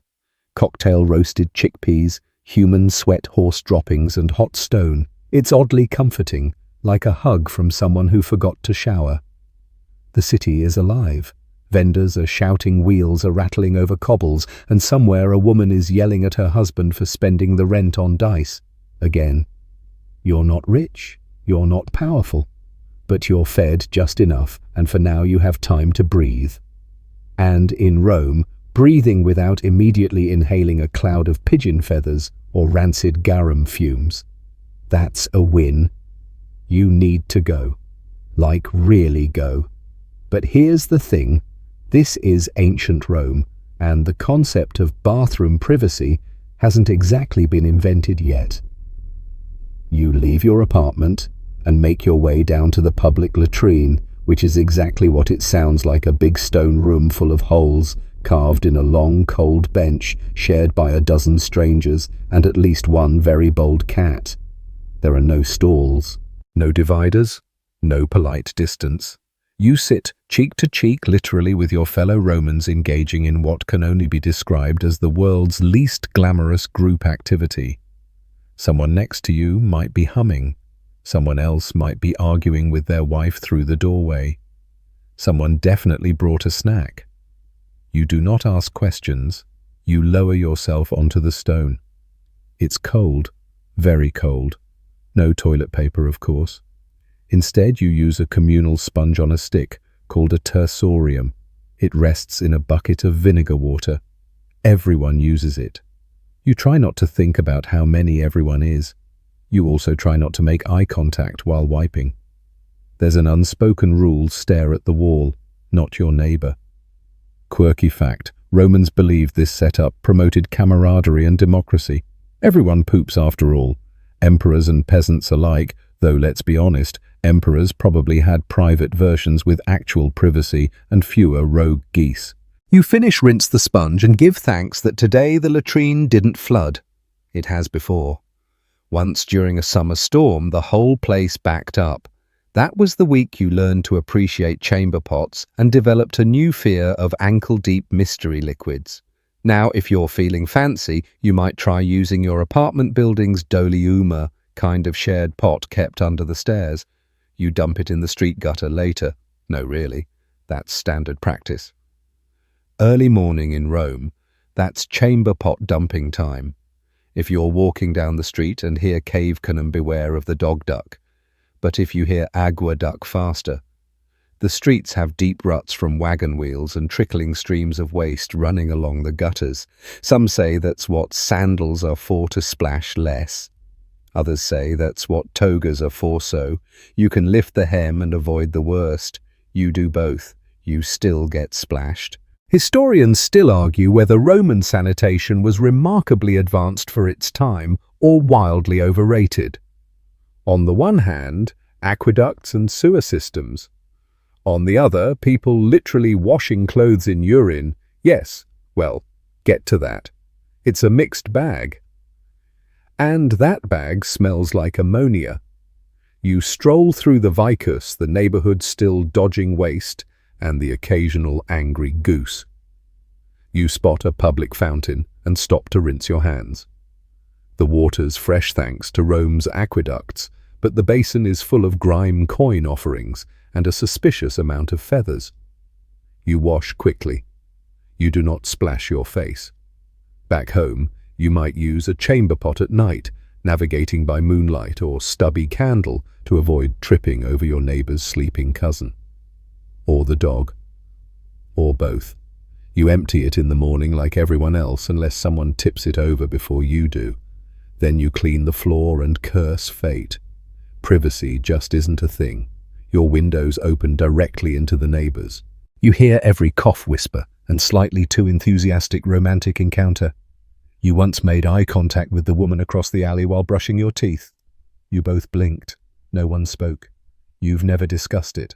And bathing that's another shared adventure. But we'll save that for tomorrow. Right now you've done your business. You've survived the sponge. You've avoided stepping in something awful. For the moment, that's enough. You walk away from the latrine, past the bakery, past the screaming fish vendor, past a statue of Hercules that someone defaced with a very unflattering drawing. You smile. Because the sun is rising, your stomach is mostly full, and the sponge bucket was only slightly cloudy.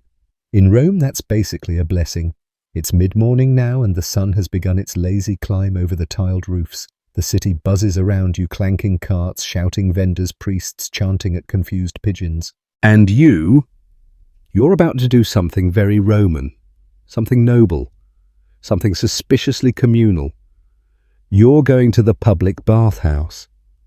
You approach the Thermae Rome's version of the spa gym social club and high school locker room rolled into one.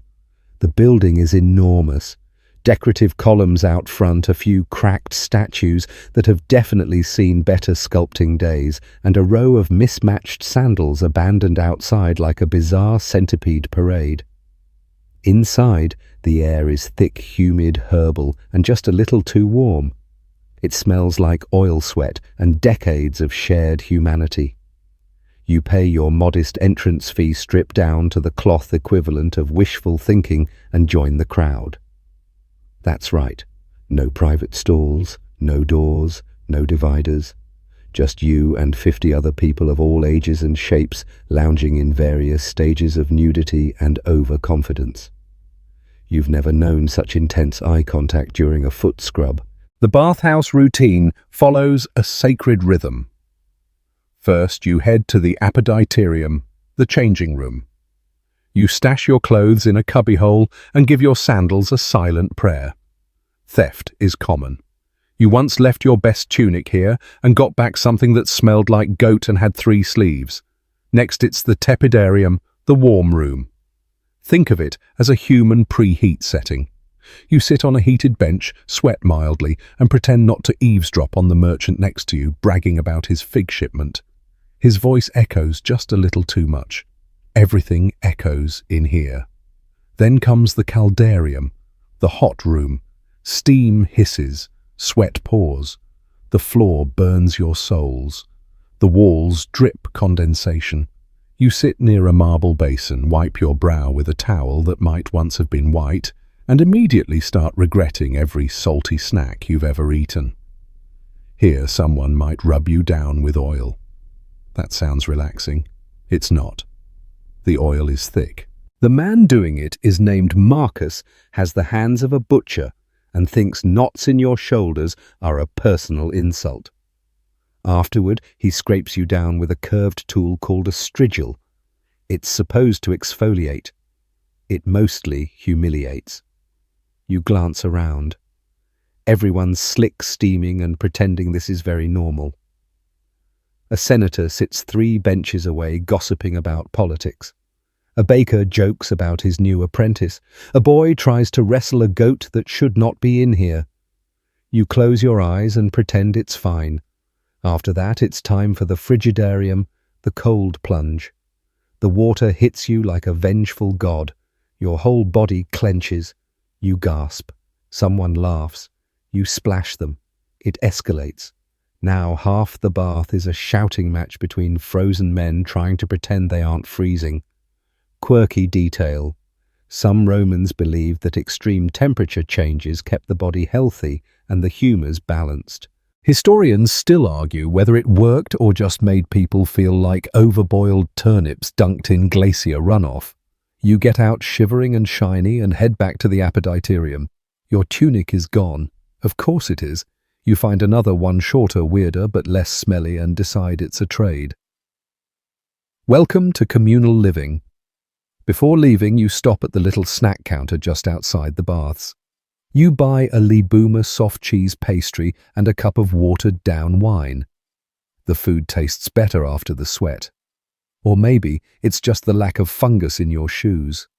As you walk back toward your insular skin's still damp hair puffed from humidity, you catch your reflection in a polished bronze plate.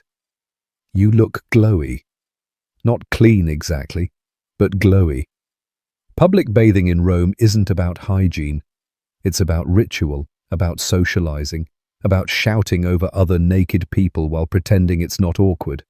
You do this too, sometimes 3 times a week, and honestly you kind of love it. Because in a city of grime, chaos, and questionable sponges, there's something peaceful about steam and stone oil and chatter.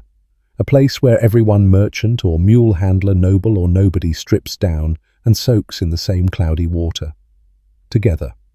You're finally home again, or more accurately, you're back at your insula, that creaky, swaying stack of apartments that somehow defies both architecture and gravity. You climb the stairs slowly, carefully, because the wood moans like a dying cow with every step, and the last thing you need today is to fall through to the baker's floor below.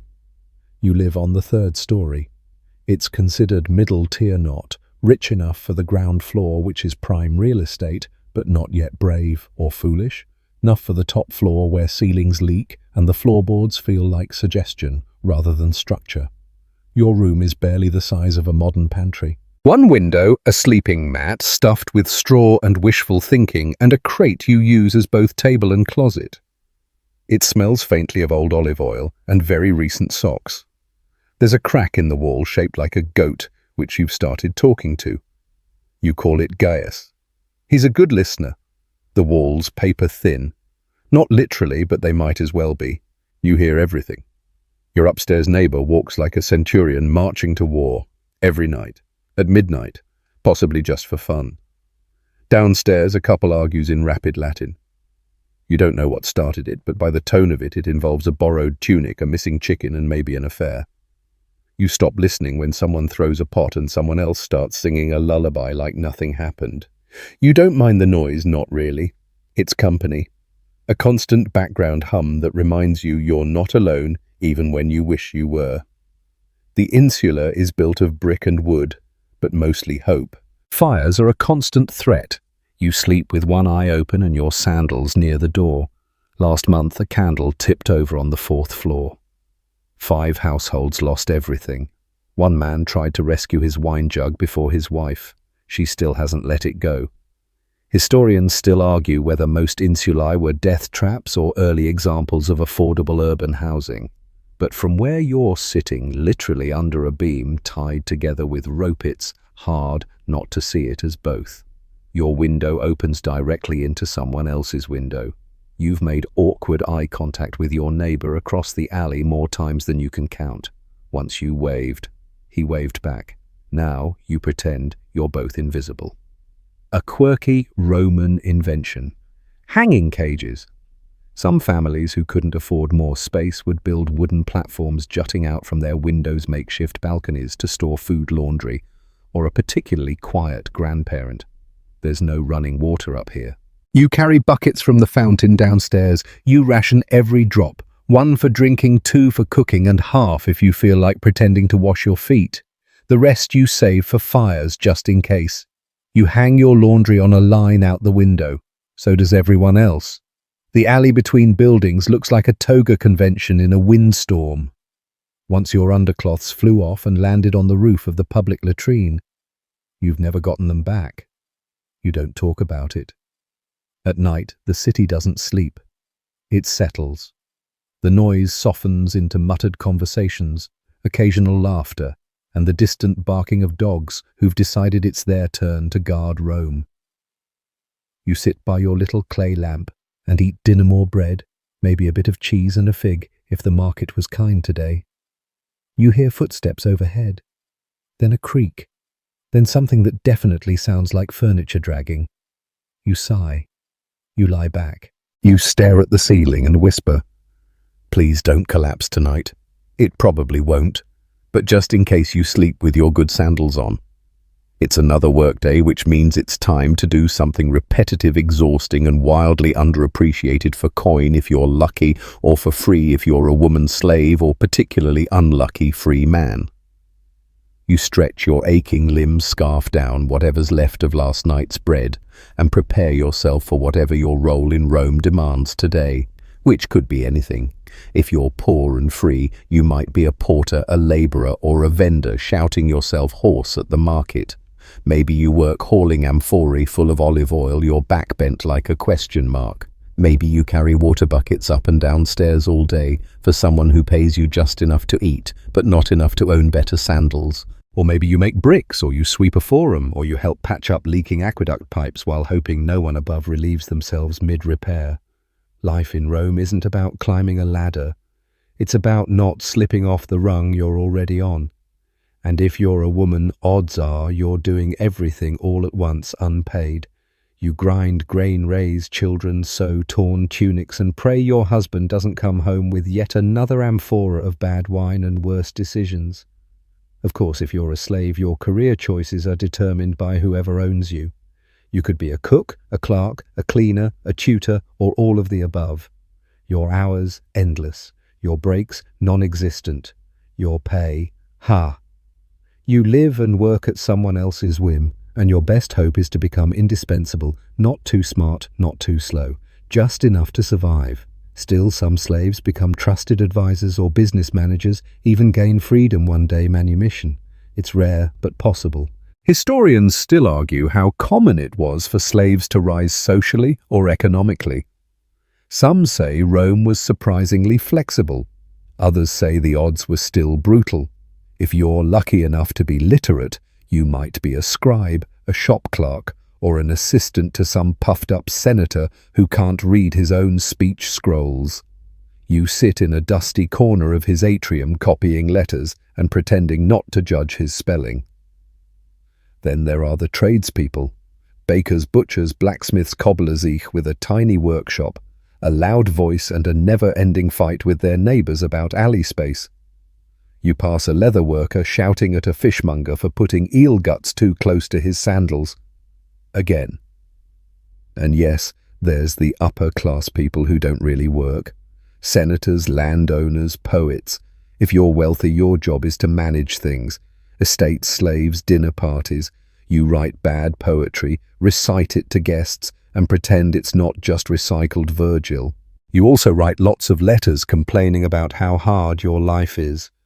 On ivory tablets, from a marble bench.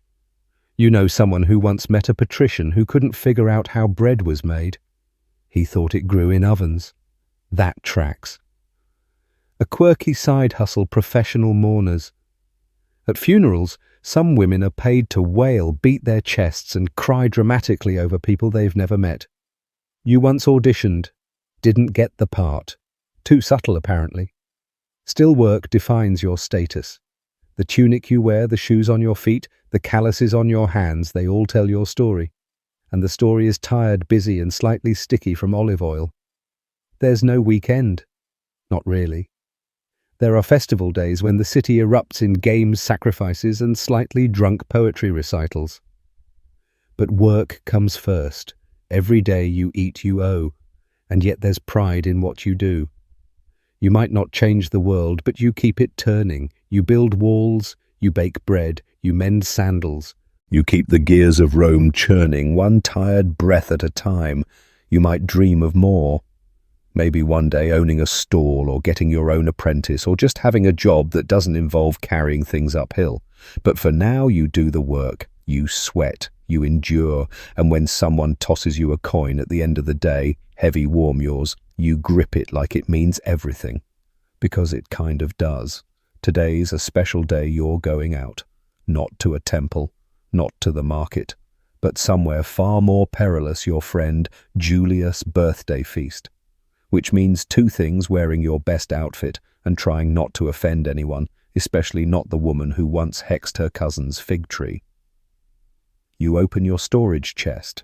It contains three things: your daily tunic, your formal tunic, cleaner, marginally whiter, and a collection of odd fashion bits passed down from relatives, neighbours, and that one travelling cloth merchant who vanished mysteriously.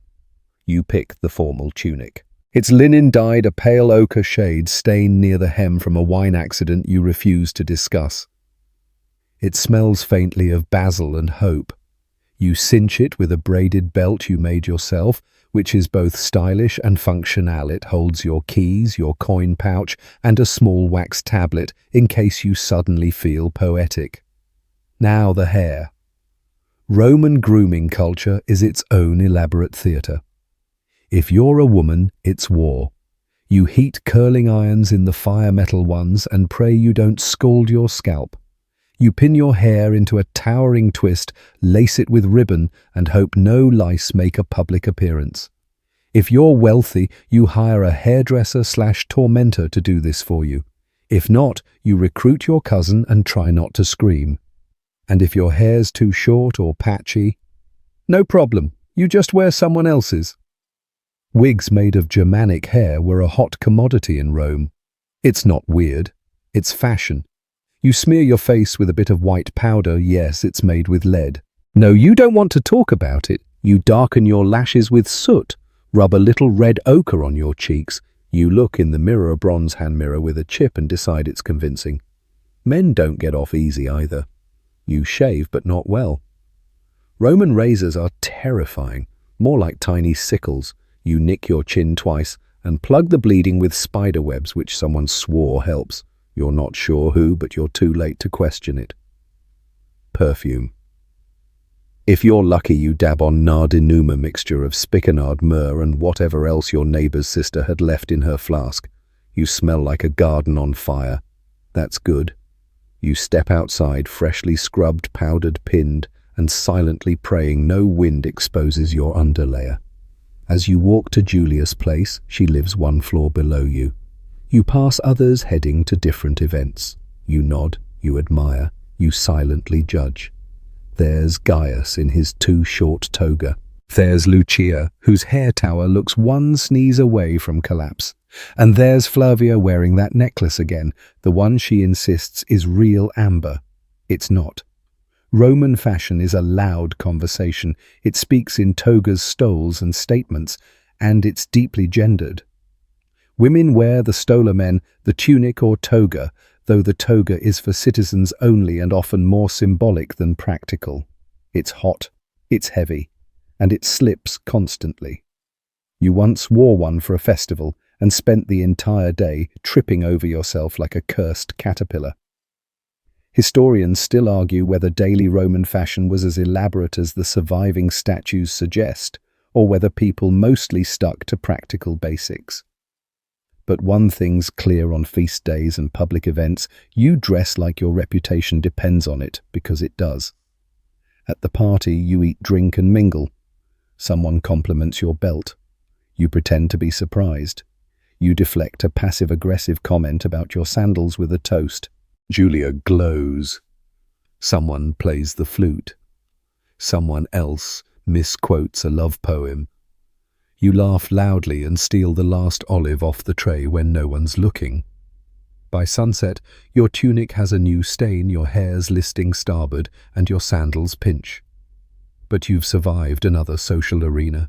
You've looked the part, played the game, and as you climb the stairs home, humming, hiccuping slightly, you pass a group of young women giggling about the man who wore purple with green. Outrageous! You join in. Because you may not have privacy wealth or even soap, but you do have style. Hey guys, tonight we're slipping back into a time when life was cold, damp, and smelled vaguely of boiled cabbage and wet hay. You're about to step into the itchy woolen shoes of a medieval peasant. Imagine smoke curling through the rafters of your crumbling thatch roof mud, squelching between your toes, and your only privacy being a thin curtain next to a snoring uncle. Oh, and your lifespan. Let's just say you probably won't survive this. So, before you get comfortable, take a moment to like the video and subscribe, but only if you genuinely enjoy what I do here. And hey, post your location and local time down in the comments. I love seeing where everyone's tuning in from. Now dim the lights, maybe turn on a fan for that soft background hum, and let's ease into tonight's journey together. You trudge back into your hut after a long day in the fields, and it's cozy in the same way a damp cave full of rodents might be cozy. The walls are daub and wattle sticks, slathered in mud, and the roof leaks if a cloud even thinks about raining. Your home is one room, one. No bedrooms, no closets, and certainly no separate kitchen, just a fire pit in the center, some smoke-stained beams, and a loft where the kids sleep if they're lucky. You duck inside.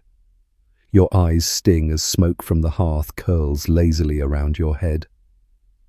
Chimneys haven't been invented here, so the smoke simply exists, lazily, oppressively. Your throat scratches, your clothes smell of smoke year-round, and sometimes you cough just for fun. The floor is a rich, sticky blend of straw, spilled broth, and mud from 100 boots. You might even spot your dinner crawling away. Congrats, you have meat tonight. Your furniture is a marvel of medieval carpentry, by which I mean it's lumpy handmade and probably gives you splinters when you sit. One low table, a couple of stools, and a rough-hewn bed stuffed with hay feathers and dreams of a better life. There's no bathroom. There's a bucket, or maybe just outside. Still, you're not alone. You live with your extended family, grandparents, parents, siblings, the odd cousin no one remembers inviting. Privacy is a luxury reserved for the dead. And let's talk about the guests that never leave lice, fleas, and their best buddy, bedbugs. You scratch your scalp for the 5th time today and wonder idly if you're just growing moss. Fun fact, medieval people thought lice were natural and even healthy. A sign your body was working hard. Historians still argue whether this belief was widespread or just wishful thinking among the especially itchy. At night, your room goes pitch black. No street lights, no electricity. Just a candle if you're lucky, or moonlight if it's not cloudy. You lie beside your siblings on straw bedding, hoping tonight the rats stay under the floor. Even getting dressed is a ritual in misery. Your clothes are mostly wool, homespun and scratchy. You wear the same outfit day after day, washing them. That's for Sundays or never. But don't worry, the dirt helps insulate against the cold. Allegedly. There's no insulation in your house, by the way. In winter, the wind whistles through the cracks and you wake up with frost on your eyebrows. In summer, the stink is legendary. You, your goats, and your unwashed cousin share the same air, and not in a poetic way. As the fire dies down to embers, someone coughs. Someone always coughs. Probably tuberculosis again. You pull the rough blanket tighter around your shoulders and try to ignore the squeaking rat under the floorboards. Oddly enough, there's still laughter. Jokes whispered under breath, songs hummed while sewing little stories told over the hearth. Because what else is there? A candle flickers. Someone farts. You giggle even if you're 40. Sleep comes slowly in a room with 10 people and 1 goat.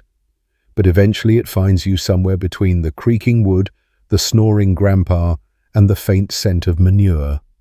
Just another night in paradise. Morning creaks into being, though morning is really just when the rooster screams and someone starts moving around. No alarms, just cold. You rub your eyes, stretch beneath the blanket stiff with last month's sweat and prepare for another day defined by hunger and hope, mostly hunger. Breakfast is brace yourself, more bread. Flat course and about as exciting as eating a damp towel, made from barley or rye. It's a dense, chewy loaf called maslin, often speckled with little black dots. No, not poppy seeds. Those are weevils. Tiny bugs baked right into your breakfast. It's extra protein. Don't think about it. There's no butter, rarely any cheese, and jam is something you've never even imagined. If you're very lucky or it's a festival, you might have a bit of lard. That's the dream. The medieval diet is a triumph of monotony. Bread, gruel, occasionally a turnip if the Lord's feeling generous and the weather hasn't killed everything.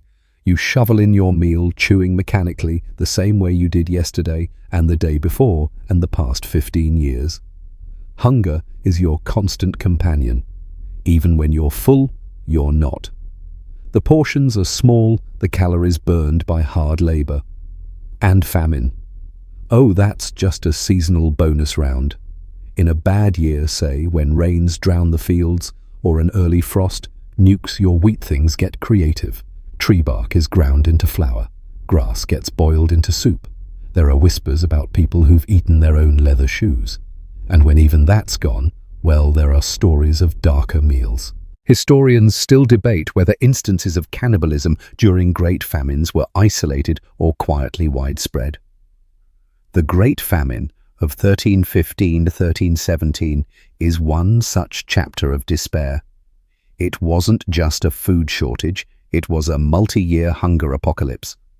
Crops failed, livestock starved, people turned skeletal, parents abandoned children. And still the taxes were due. Lords rarely skipped a meal. Famine wasn't always global. Sometimes just your region got smacked. If your village was unlucky and the Lord's storerooms were empty, that was it. No trucks, no aid, no food banks, just prayers and whatever wild greens hadn't yet been foraged to extinction. The worst part, you probably don't even understand why it's happening. There's no weather report, no concept of crop cycles or climate trends. When the sky turns on you, it's either punishment for sin or the devil playing dice with your potatoes, or both. Food preservation is another uphill battle. No fridges, obviously. You dry salt or smoke what little meat you get, but spoilage is common and you've definitely eaten moldy cheese more than once. Hey, if it doesn't move, it's probably fine. And yet, you survive, somehow. You learn to eat slowly, make meals stretch and share what little you have. A hunk of bread dipped in broth feels like luxury. A wild berry is a treasure. And when someone catches a rabbit, that's a feast. Feasts, by the way, are rare but glorious. They usually happen after harvest or during holy days.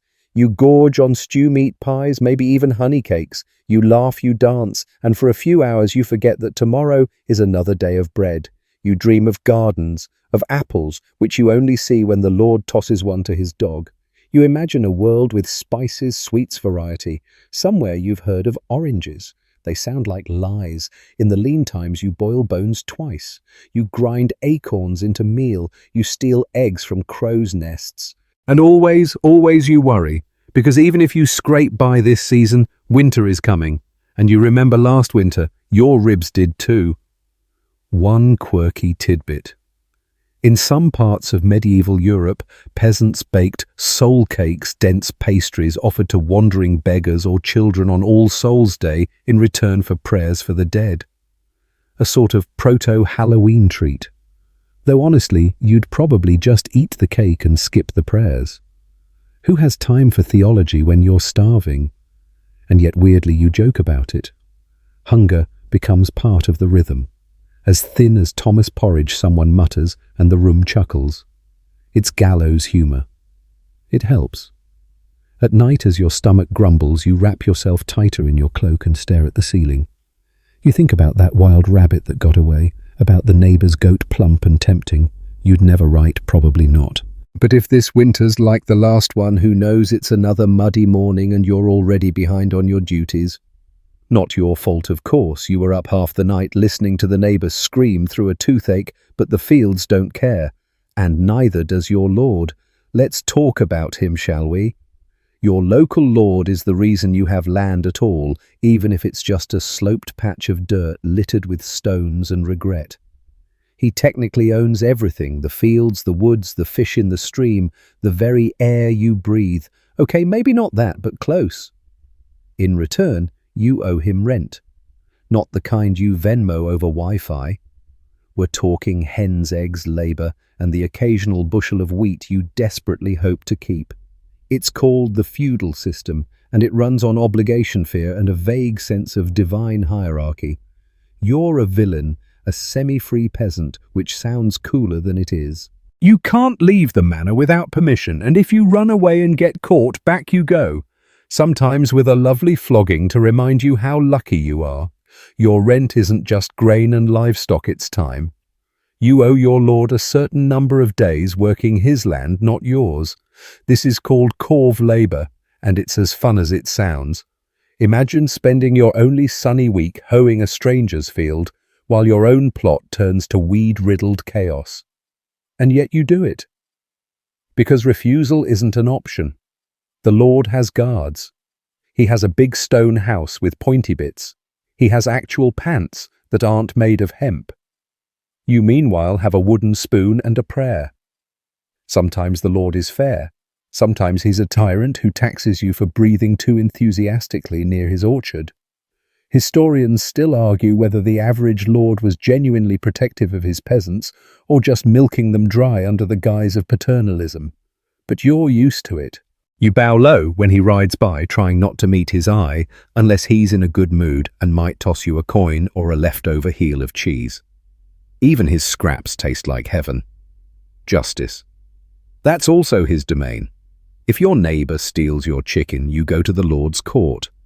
If the Lord takes your chicken, well, it was probably his to begin with. And you'd better behave, because punishment is swift and public. Stocks in the village square. A fine. Maybe a whipping, rarely something darker like hanging or having your ears lopped off. You shudder. You like your ears. The weirdest part. Sometimes you like the Lord. Maybe he spares you a few coins when your cow dies. Maybe he lets your son avoid conscription. Maybe he remembers your name. It's a low bar, but when life is bleak, even crumbs of kindness feel like full loaves. Of course, there's a hierarchy even among peasants. Some are reeve-skinned of like medieval assistant managers. They act as the middlemen between you and the Lord. Sometimes they're your neighbour. Sometimes they're insufferable tattletales who suddenly got a little power and now lord it over you like they were born with silk socks. You dream now and then of land that's truly yours, of not owing anyone anything. But that's for the wealthy, for the freemen, for the nobles whose hands have never touched a spade unless it was decorative. A quirky, historical footnote. In some places, peasants could buy their freedom or inherit it. Imagine that. Scraping together enough silver to say, "I'm done." Of course, most of you will never see that much coin in one place unless you're burying the Reeves boots as a prank. Every week you walk past the manor house, a looming stone fortress with banners and big dogs and smells like meat. You try not to stare. They say it's bad luck. Also, envy is a sin. But you can't help it. There's glass in those windows. Glass. You don't even have windows. You have holes. You wonder if they laugh at you behind those walls, if they talk about the muddy peasants the way you talk about frogs in your stew. Still you endure, you farm, you serve, you pay, you kneel. It's a rhythm, not a choice. And even when you grumble deep down, you fear what life without the Lord might look like, because protection from raiders, bandits, and wolves isn't exactly something you can handle alone. And let's not forget the church. Oh, now I'll get to them soon enough. Spoiler. They also take your money, but for now you hitch your ox to the plough and set off to till the land. The Lord's land. The same land that feeds him first, and you maybe. The sun is high, the soil is stubborn, and your back is already aching. You squint at the manor house in the distance and wonder, just for a second, what it would be like to walk through its doors, not as a servant, but as someone who belonged. Then your ox farts, snapping you back to reality. Just another day in the Lord's paradise. The call of nature doesn't wait for permission. And in medieval peasant life, going to the bathroom is less of a private moment and more of an outdoor adventure, equal parts desperation and hope. You wake up in the pre-dawn chill stomach doing somersaults from yesterday's stale stew, and you know it's time. The outhouse. Don't be silly. There's a communal pit, or maybe just the edge of the woods, if you're feeling bold. No toilet paper, of course. That's a few centuries off.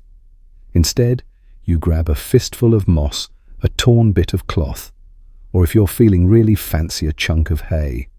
Just watch for thistles. You hike your tunic and shuffle into the morning mist, avoiding piles left by those who didn't bother walking far. The village privy pit sits at the edge of the main path, a yawning, smelly crater lined with rotting planks. One wrong step and it's an unforgettable bath. You've seen it happen. No one ever forgets.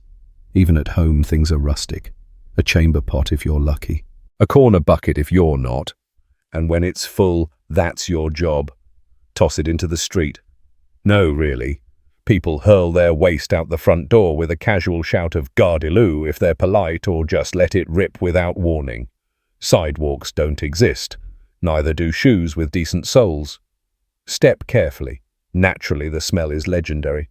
Imagine a blend of manure, wet straw, and something unidentifiably sour baking in the sun. That's your street. That's your whole world. You'd complain, but so would everyone else, and there's no one to complain to. Bathing is, let's say, optional. Once a week if you're zealous, once a season if you're normal. Soap is homemade and abrasive. You wash in rivers or in wooden tubs shared by the whole family, water reused, and now mostly soup. And yes, everyone sees everything. Modesty takes a back seat to hygiene barely. Still you try. You scrub your fingernails with a twig. You rinse your feet after a long day in muck.